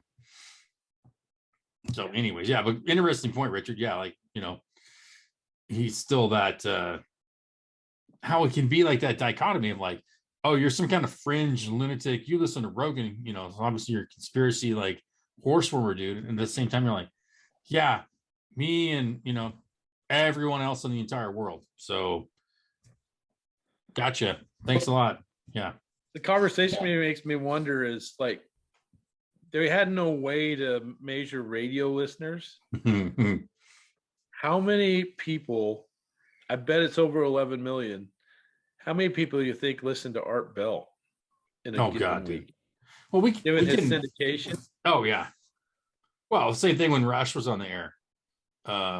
Rush was. Who the fuck is Art Bell? Never even heard of him. Wow. Well, Joel doesn't know what AM radio is either. So coast to coast with Art Bell. I don't have access to AM radio. You don't have access to AM radio. If you literally just go like this, you hear AM radio. Okay, like just put your hands in your ears and like be quiet. You can hear AM radio. All right. Like, You've been around a long time. Yeah. He was Joe Rogan before Joe Rogan. Yeah. I used to listen to Dr. Bill Wattenberg on KGO AM 810 out of San Francisco. That was one of my favorite people to listen to. He was like this really like, he was like a retired physics dude, Joel, and he would just like insult people when they asked stupid questions. But he talked about everything under the sun. Yes. He was the best. But you could get KGO out of San Francisco, AM 810, would blast into Lakeview at night like nobody's business. Better than the local radio station. So that was like what I went to bed listening to was KGO radio. And yeah, Dr. Bill Wattenberg, he was like I listened to the radio dramas on 1070. Oh yeah. Yeah. And that's where you hear Art Bell too, but he had coast to coast, like talked about all sorts of random stuff. But I need to look up what Rush Limbaugh's radio audience was. It was beyond huge though. I think it was 4 times what Rogan was at least, but that's pretty impressive. But Rogan's just insane for his just mass appeal, I think, too. When you consider how many more media sources there are now, everything's so diluted that it's insane. So KM 570, the sounds of your life out of Alturas. 570, yes. What was that? They still play the best. Yeah. Yep. They still play the best of Rush Limbaugh on the weekends. Yeah, it's pretty cool. Yeah. KCNO Alturas. Yeah, it's we should let Joel in on who Art Bell is though. How do you describe that, dude? Like, well, one day you tune in and you're listening about Bigfoot sightings. Yeah, and then the next day you're talking about time travel, and like probably that was the first place where like the I bet Art Bell was the first person to talk about if we're living in a simulation or not. Oh, I think so. So. A female like co-host or something. He has a deep voice. Is there a female co-host? No, he was pretty. This is one man he guy. He was. I don't know. Yeah. Like I poke around AM radio like this past summer. Art Bell, coast to coast, man. That was. You can. Here's some Wikipedia. He was a strange looking dude too, but let's see. There's actually a catalog of his. There's a catalog of some of his best radio shows on YouTube. Oh, I'm sure. Yeah. I'm trying to find some numbers. Sometimes if there were like what his audience was, but I used to back in the day. I used to listen to like if I was going to listen to like talk radio, I'd listen to NPR exclusively. That's sure. It was kind of interesting to see Tucker Carlson brought it up the other day about how woke that fucking station has gotten. It's just awful. And I noticed that several years ago, and because I used to listen to it, and then more and more every time you turn it on, they're like, okay, today we have this. Everything is racist or transgender issues or like, gay issues. I'm like, can you guys just shut the fuck up for just give me the news one day and talk about real? Not that those issues aren't real, but like there's other issues. Like, there's other stuff to talk about, but everything. And I think it's gotten worse because, and Tucker Carlson did a segment on it the other day about like he played clips of real shows from NPR and just how they introduced guests. Like today we have a Chinese sociologist that is non-binary, and like who cares? I don't care about any of that. Those are their qualifications, or their dude. That is the qualifications. Like that is their qualification. That's why we have the vice president and the president we have right now. I don't know. I think if that was really significant in the American psyche, it's you not. End up with Joe Biden. That's the thing. Is like it's not, but they try to make it that it is.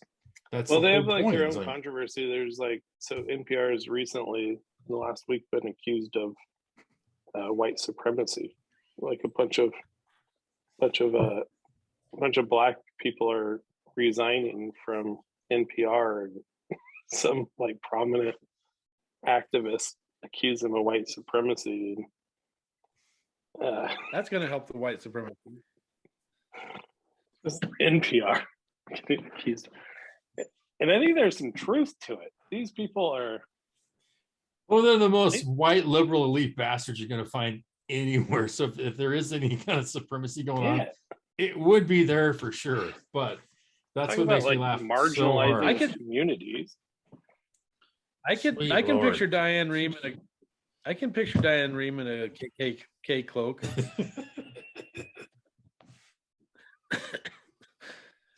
They're the most racist people. I'm not even gonna go there. It's just sad and funny at the same time. My God. Who was there was a really good interviewer woman on there though that I used to listen to all the time. It was All Things Considered. Terry Gross.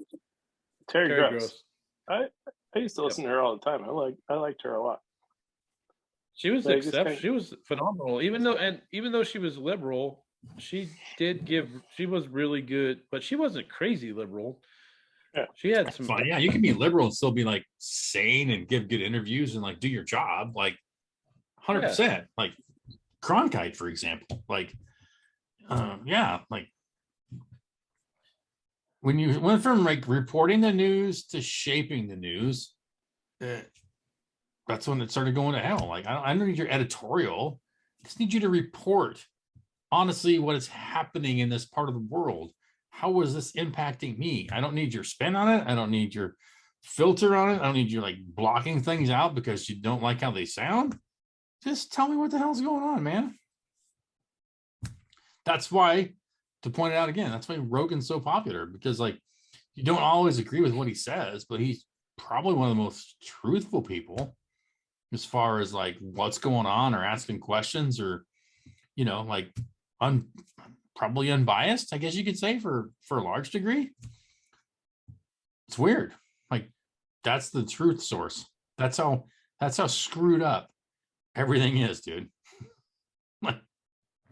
A comedian / MMA dude. It's the beacon of light and truth in our world right now. The former host of the Fear Factor. Yes, precisely. Who knew that Fear Factor was original host of the Man Show? Worldwide phenomenon. Yeah. It just blows your mind, dude. Yeah. So the Man Show. God, what a great show that was. And now girls jumping on trampolines. Ziggy zaki, oi, oi, oi. Yeah, that was. Anybody watch the Bob Einstein documentary that I recommended? Who? Bob Einstein, Super Dave.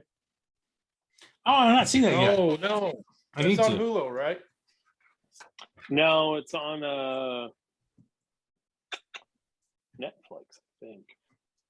Netflix? Yeah, I think it's on Netflix.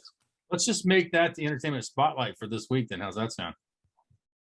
Yeah, sounds good. That works. Is it called the Bob Einstein or is it called Super Dave? I think it's Bob Einstein. Let me look it up. The Super Bob Einstein movie? Oh, cool. Is it on HBO. It's on HBO. Or is that a different one? Is that what it is? That's it. Okay. The Super Bob Einstein movie. Okay, cool. It's on HBO. Streaming. Streaming on HBO. Cool. Can you get it on Prime? I don't know. It just talks about Max right now. Let's see. I might have to send you a login, Richard, or we'll just FaceTime it and you can watch it there. Super Bob. But I see he's like with Larry David in the trailer. This is already starting off good.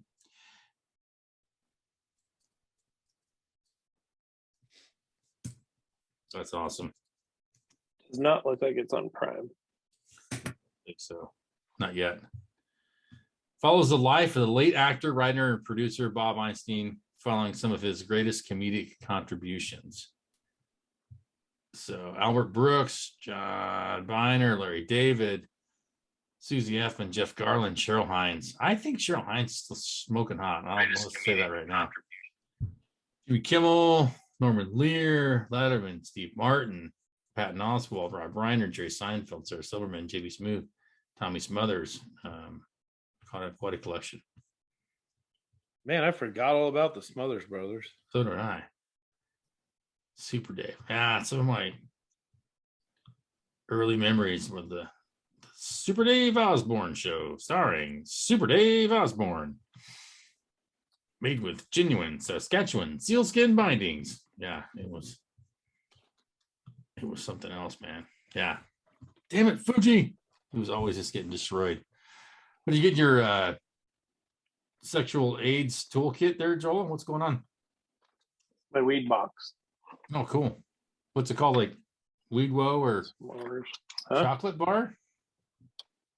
I just keep all my edibles in here.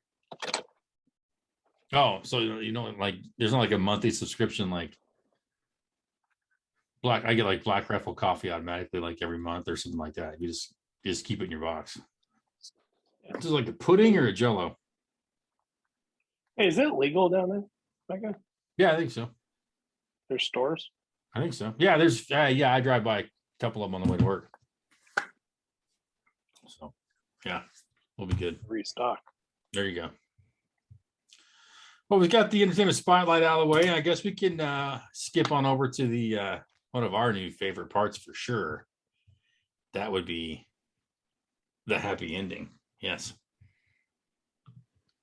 Wrap this beautiful episode up and let folks get back to their world. So, Joel, I'll let you go second since you just popped an edible. But Richard, you want to start this happy ending off? Like, to refresh everybody. Like, this is the general, like, what I learned, best thing of the week, what I want to talk about to wrap this whole thing up with. Yeah. So this morning, Lana had gone to work and Richard was up sleeping. Nice. I was down here, had a 5 o'clock conference call, so I was downstairs hanging out. And he comes down. He usually sits by the heater next to the dog on the dog bed, warms up. Anyways, comes down, does his normal routine, and I'm not really paying much attention. And I hear a flush in the downstairs bathroom. We have victory. So yeah. And I wait till he gets out. I was like, did you just go in there and poop? He's like, no, just peed. No problem. And then went back and sat with the dog. I was like, holy cow. So anyways, A little high five. it's gone downhill since then. Yeah. You saw what he's capable of. Yeah, no, yeah, it's just like no big deal.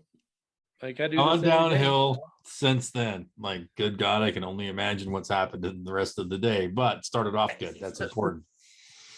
Yeah. So those are things that when you have a 2-year-old or a major milestone life event. So absolutely. Harumph even. Yep, I'll give you a first class harumph. So yeah. So I had nothing to do with it. So well, I think originally you did. So, don't sell yourself short. You're a tremendous slouch. So yeah, I'm like I make him pack his baby bag around now. He's like, why you gotta pack the baby bag around? It's so heavy. I'm like, if you're not gonna use the bathroom, then yeah, you're just gonna pack your supplies around with you. I'm done lugging them around. nice move there. That's a positive reinforcement. Maybe I like it. Yeah. Harumph, good sir. Harumph. All without reading one childhood book on how to raise a child. There you That's go. what I say. I should have. I wanted to find you like an old torn up copy of the Dr. Spock book, like in Raising Arizona, and just send it to you. But Now, come on, that's racist.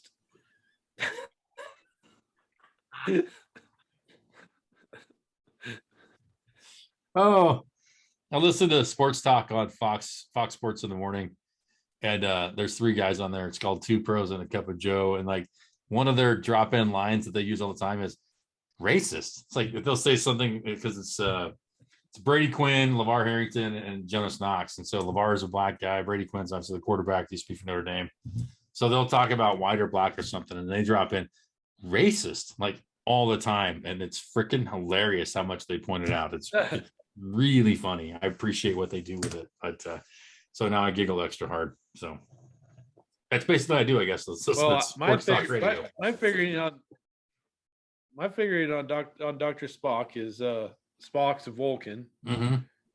close to Asian, and Asians get good scores in math, so it's got to be racist. Obviously, math is racist for sure. This whole 2 + 2 is 4 shit is just for the birds, man. You can't expect minorities to be held to the same standard as everybody. And then My brain. my shower thought of the day. My shower thought of the day is, and I find this so deeply ironic, is Oregon passed a law that said you can take any drug that you want with no consequences. Doesn't matter. You could, if you wanted to go snort a line of fentanyl and die, there's going to be no problem. Except for Nothing's gonna ivermectin, happen. of course. I can't take it. Yeah, but you Nice drop in, cannot. Joel. Yeah, you cannot not take the vaccine. Yes. So that is how crazy we are. Is you can take any illegal drug you want, Yes. but yes, you You can't can't not refuse to turn take an down legal unknown, drugs. unproven, ineffective drug. Sure. Okay, that makes perfect sense. That is the height. That's the height of yeah, I just don't get it. There's no logic there. That's when Richard, you idiocracy probably know about turns this. What's into a this thing I documentary. keep reading lately? I've been reading about people pointing it out when they try to force you to take a vaccine. There's something called like is it a declaration or some sort that says you can't force people to take something without their consent. Yeah, it's from World War II or World War I. Yeah, what is that I can't called? remember what it's called. The Nuremberg Treaty, I think is what it's Yeah. called. Oh, that's right. Yeah. Yeah. It's like a war crime, essentially, is what they're Mhm. doing. I think it's the crime against humanity is what it is. What it comes Precisely. down to. Yeah. And that's why their OSHA argument's so weak too, also, because OSHA is only during work hours. Yeah. And this is something that obviously affects us out of work hours. Well, Also. I heard him bring that up. And I one of the listened to guys that. Good, Joel. No, I'll do my part after Richard. Well, this always turns into open discussion, so that's the beautiful part Well, about it. this is going into what I was going to talk about, even though it's not really a happy ending. Good, Bradbury. Better go before Richard. Yeah. That's what she said. Go ahead, Bradbury. From her experience. I'm done. Yeah, I'm for good. No, you Richard. aren't. No, I thought you had something poignant to dive into. We just ruined Joel's transition. I I should know. have Go just ahead. said, take her away, Joel. Yeah, Mr. Joel, give us your thoughts. Well, after last week when Richard told us about this Supreme Court thing, Mhm. I actually tuned in, and I think you did too, Richard. You were texting about it a little bit. Yep. So I was listening to him talking. One observation I had is,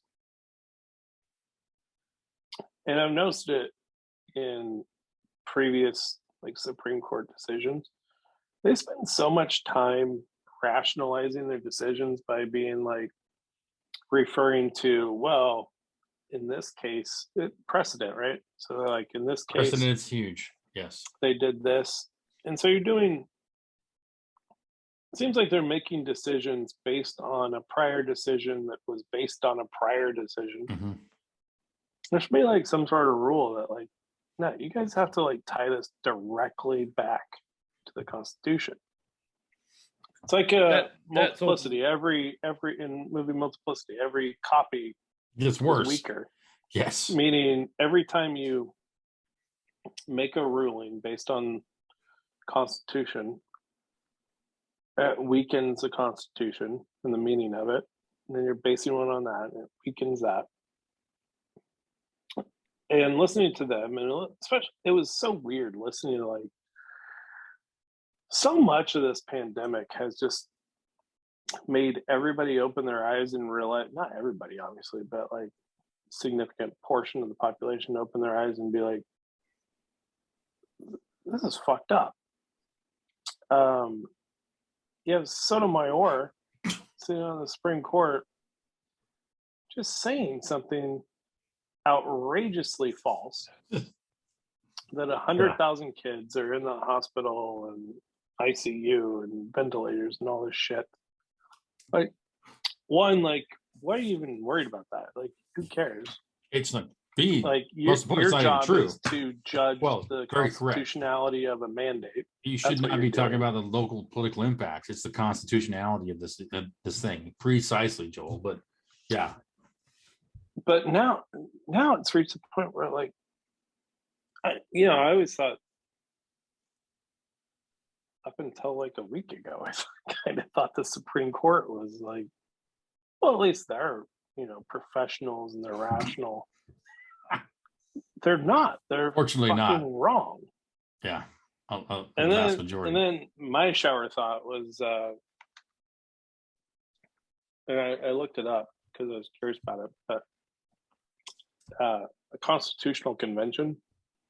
Yep. At a certain point, if things get too fucked up and people push back, ultimately, I guess you could throw a wrench in it by what they're doing with, like, allowing so many illegal immigrants in and giving them the power to vote. So, like, New York is now going, as of I think today or yesterday, you don't even have to be a U.S. citizen to vote in New York.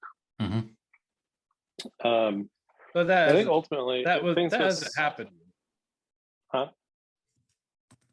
I think the courts are going to tie that one up. I don't think it's going to fly. Right. How it could, but the nerve of them to try to do that. But I think if things were to get so bad, I think Americans would probably get together and be like, all right, let's do this constitutional convention thing. Throw out all the nonsense.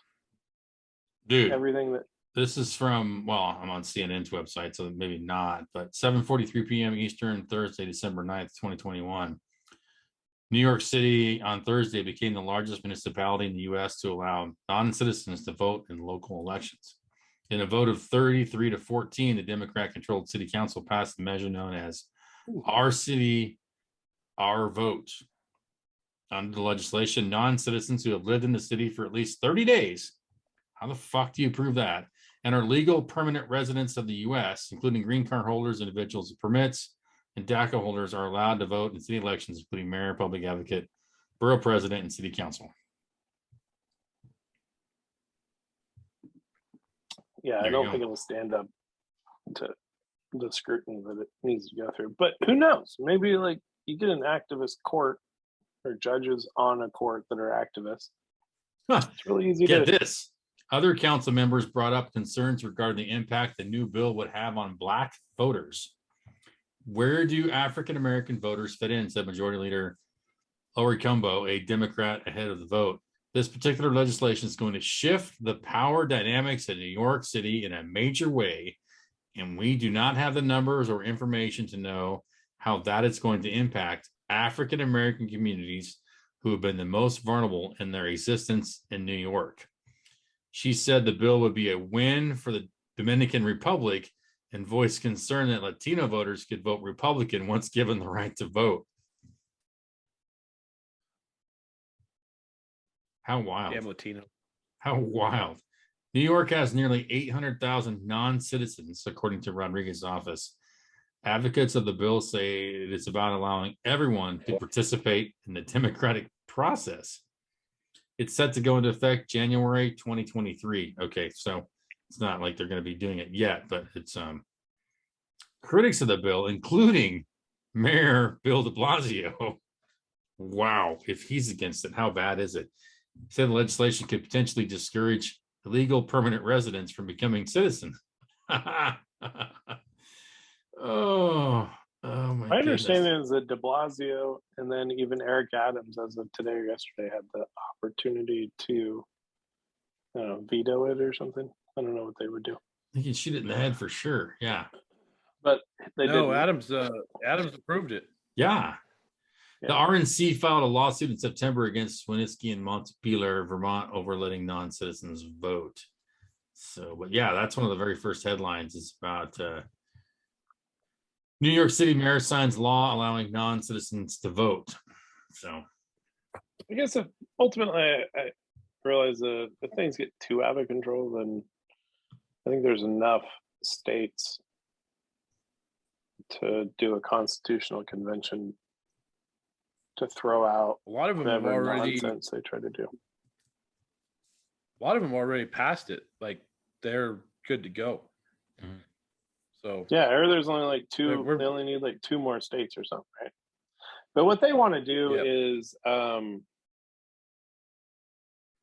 think they want term to do limits. term is the main limits, thing. which is like I know you guys like that idea. I used to really, really be against term limits, like completely against term limits. I was like, that's why we vote. But considering how things run now and who gets to run in elections, I think it's a good idea, especially when you consider that we've put that in place for the president. At some reason, at the same time, we didn't do it for Congress. And you have like these lifelong politicians on both sides of the aisle that are just absolutely worthless. As I long mean, as I you're would doing say, that, more importantly, why not use that as an opportunity to be like, all right, we're going to put a limit on how much you can tax people. Yep. we kind of have that already, but not officially. But yeah, like I don't think there's anything that says that no, limits how much. they it's can like tax you. all we voted. Yeah, for sure. It's still way too much, but like I'd much rather have them put term limits on members of Congress or make it like a freaking jury duty, in my opinion. That and lottery, and when they're counting the votes, it should be live. You should take one dude in a count room that's a clear table like Vegas. It's like a tally on the freaking screen. Like none of the secret sauce shit, any way, shape, or form, anywhere. Like anything else we do in this world, we have by the second updates. I'm sorry, that's where we should be with voting. I don't care which side of the aisle you're on. I just want to see it happening when it's happening live. And none of this late night bullshit, none of this nobody's in the room stuff. Like it's a live stream, like a count room in a casino, man. That's all anybody should ask. Seriously. And I'm even more radical than just term limits. If I was setting policy, nobody would be allowed to serve in state or local or federal government for more than 15 years. Yeah. You could go get a nonprofit degree job if you wanted to afterwards, but or you could go to the private sector. But after 15 years in the government, you're done. That's it. No more Anthony Fauci's. No more of these guys that are career Bearcats. And that would go for military guys too. 15 years, you're out. You're retired at 15. Yep. Yeah. Well, they clearly need some more limits on.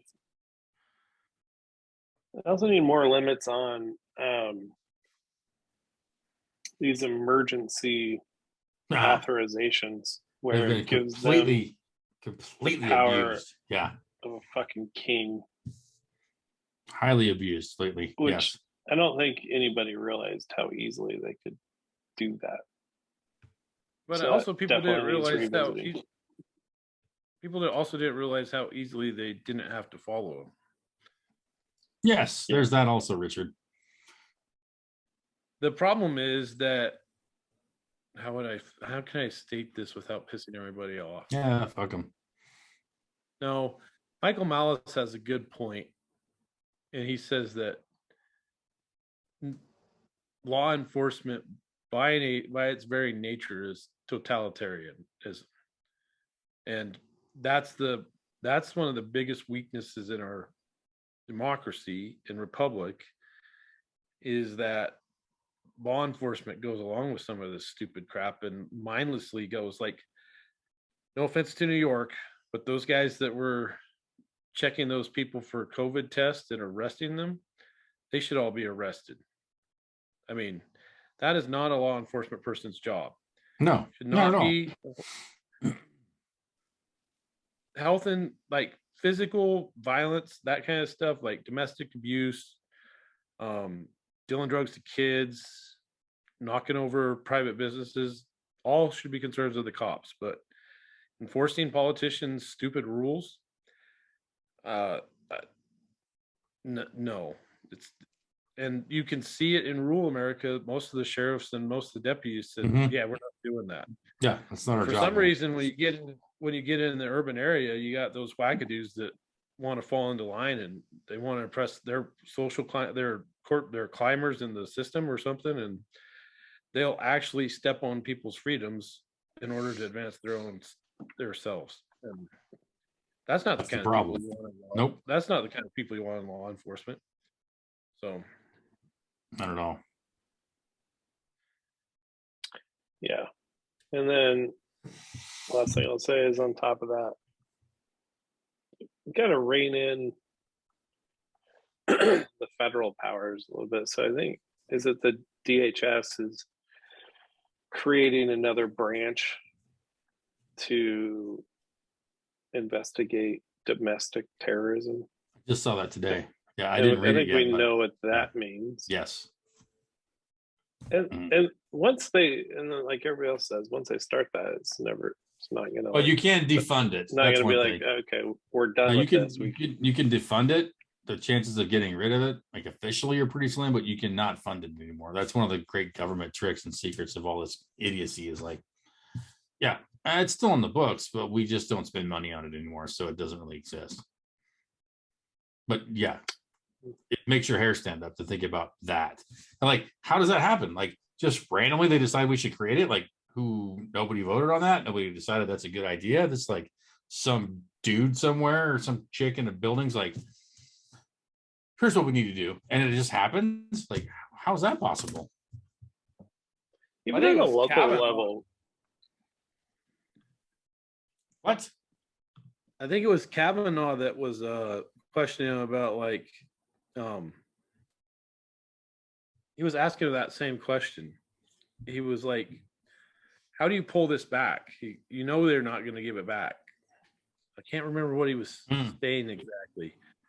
But his oral arguments, he was arguing, he's like, you can't put this back in the box if we don't stop it now. Yeah, because it's only the beginning. Think about that too. Think how scary that is. Like, you think this is all jacked up right now? Think about what's coming next. Like, I don't even want to go there. Like, I will be in the wilderness in a van down by the river. I'm sorry. No way around it, man. You already are. You're in Florida. Thank you. Yes. I think I never take our freedom. Yeah. Yeah, rump. Any more happy endings, Joel? It's not really called happy endings. It should be called shower thoughts. Yeah. I get, let me, before I say it out loud, let me make sure it's still true. But this is hot off the press news, folks. Generally, I'm getting the sense that I think Bitcoin and Ethereum, they've been on like a downward trajectory for solid 2 months at this point, and have lost a shit ton of money. But over the last 2 or 3 days, you think inflation's going to play a role in that, making it go back up? Definitely has a part in it, but I think that it seems to me that I think they might have reached a bottom. Knock on wood. Last couple of days, it's up quite a bit. Dead cat bounced. Yeah, no. That's funny.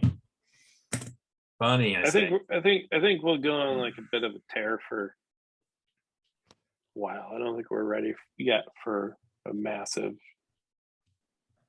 recession. Yeah, I don't want to be, but who knows what we're ready for, what we're going to get. So, Richard, I just had to comment to you real quick. Thanks for being on video tonight. It's good to see you. I appreciate that. Because oh yeah, I got a new phone. That's awesome. Because also, like, when we do the video, like, it's just me and Joel. So people see the video, it's just us, but they don't know you're there. So kind of feel bad for you. Well, it worked out pretty good tonight. So yeah, it's nice. What's your new phone? When you don't have an Android, but your operating system is Android? I got a Microsoft Surface Duo. Two over? Yeah. Oh. It's pretty slick. They give that to you for free? No.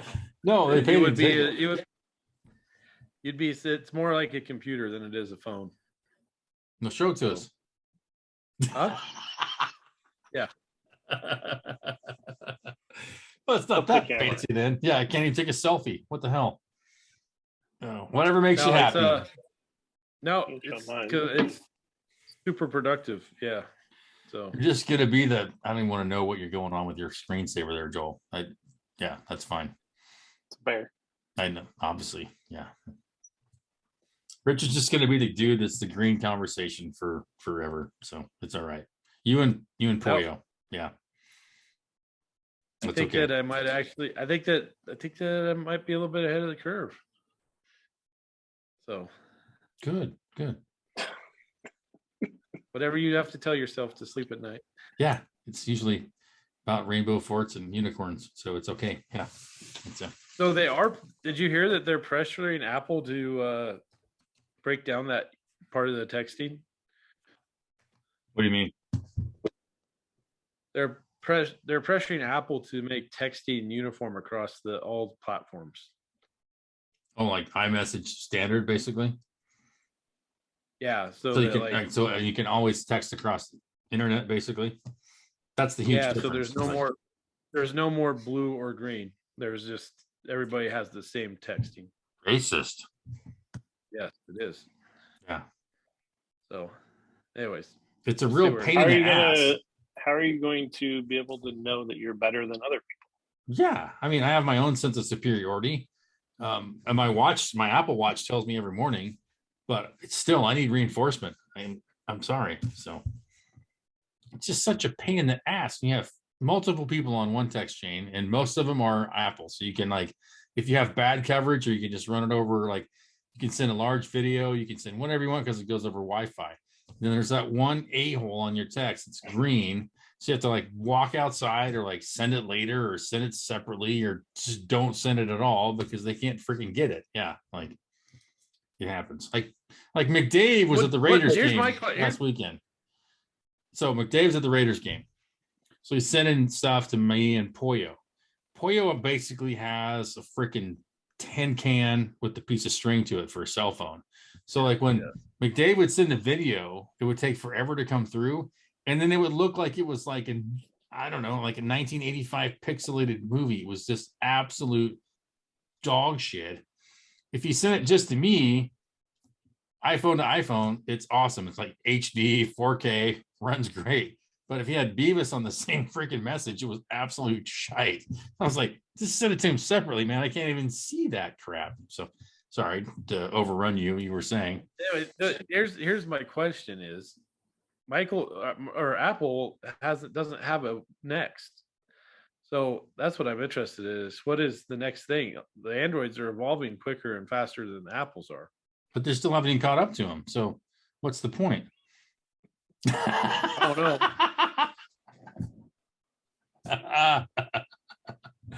I'm sorry, that wasn't fair, but it made me laugh. They perfected text message technology. We got to go to. I'm just saying, decentralization.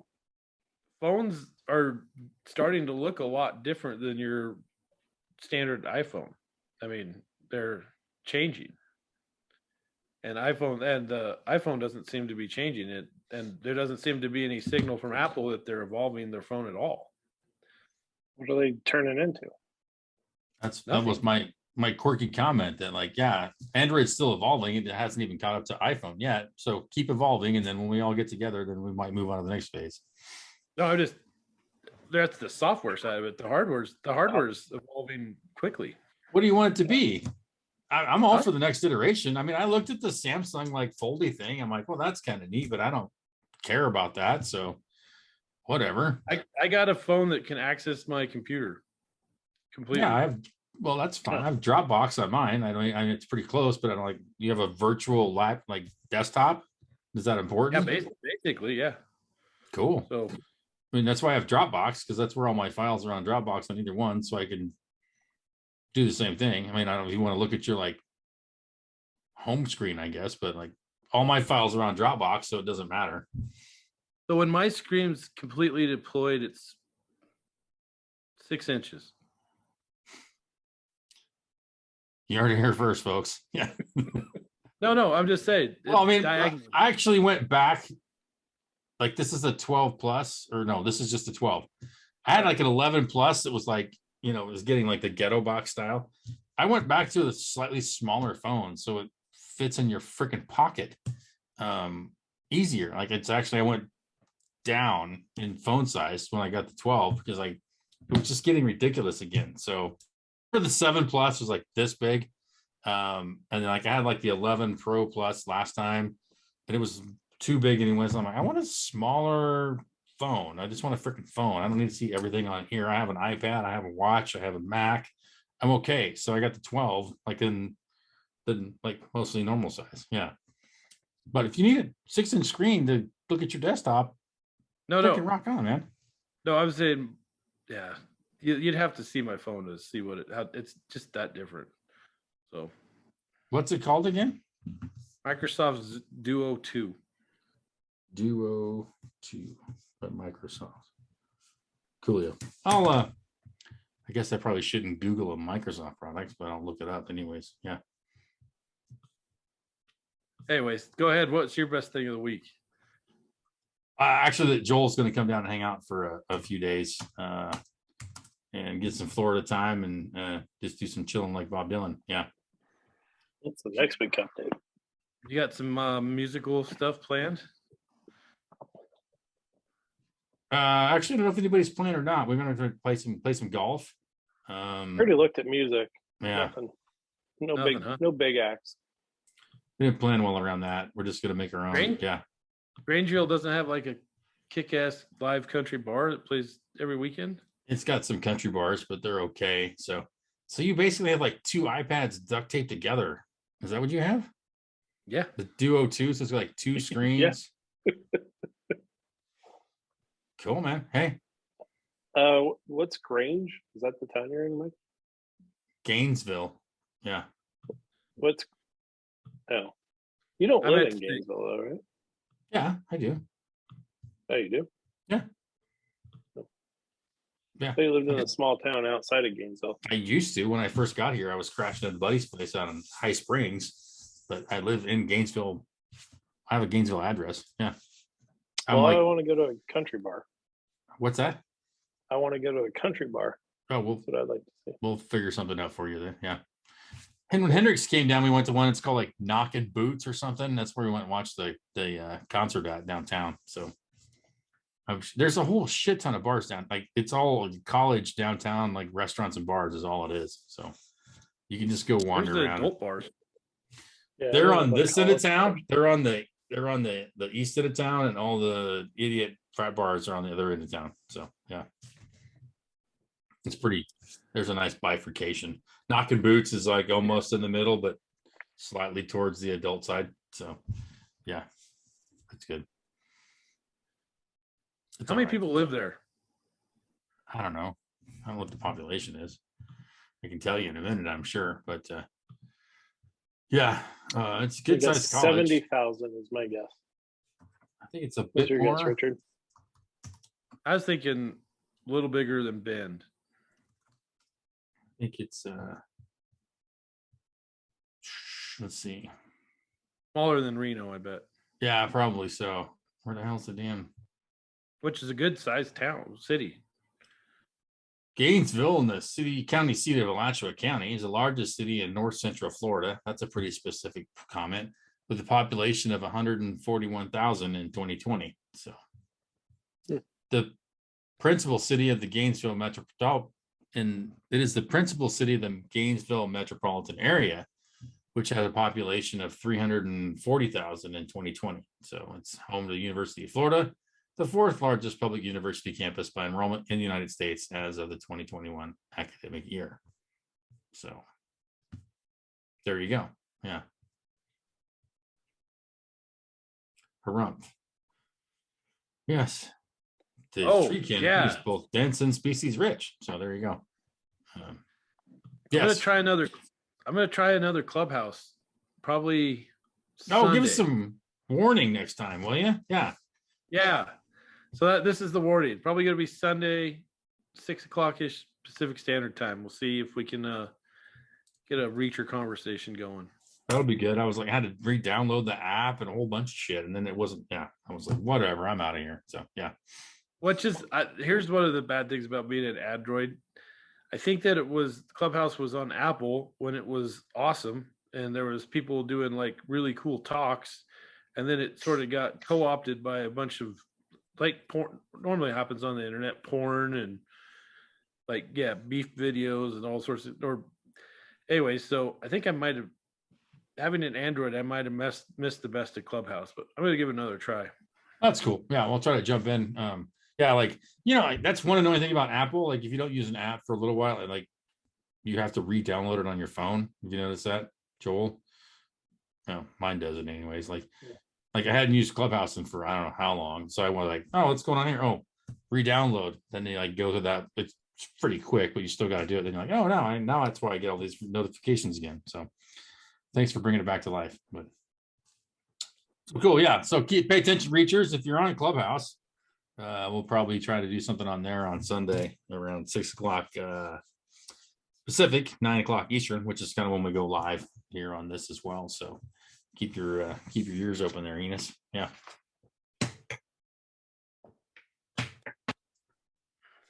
Who used to do that all the time? It was like a Chevy Chase. Chevy, yeah. I'm Chevy Chase, and you're not. So awesome. Well, I think with that high point, we will wrap up this week's reaching.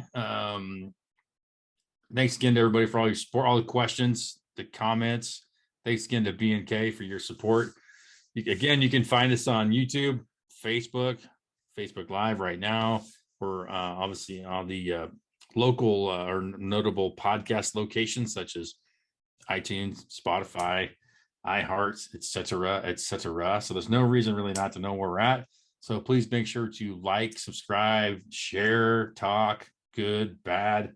Send in your questions, your comments, concerns, and as always, we'll be coming back with the next outlet here pretty quick. But again, guys, thanks for making the time tonight. Appreciate it. Good to see everybody.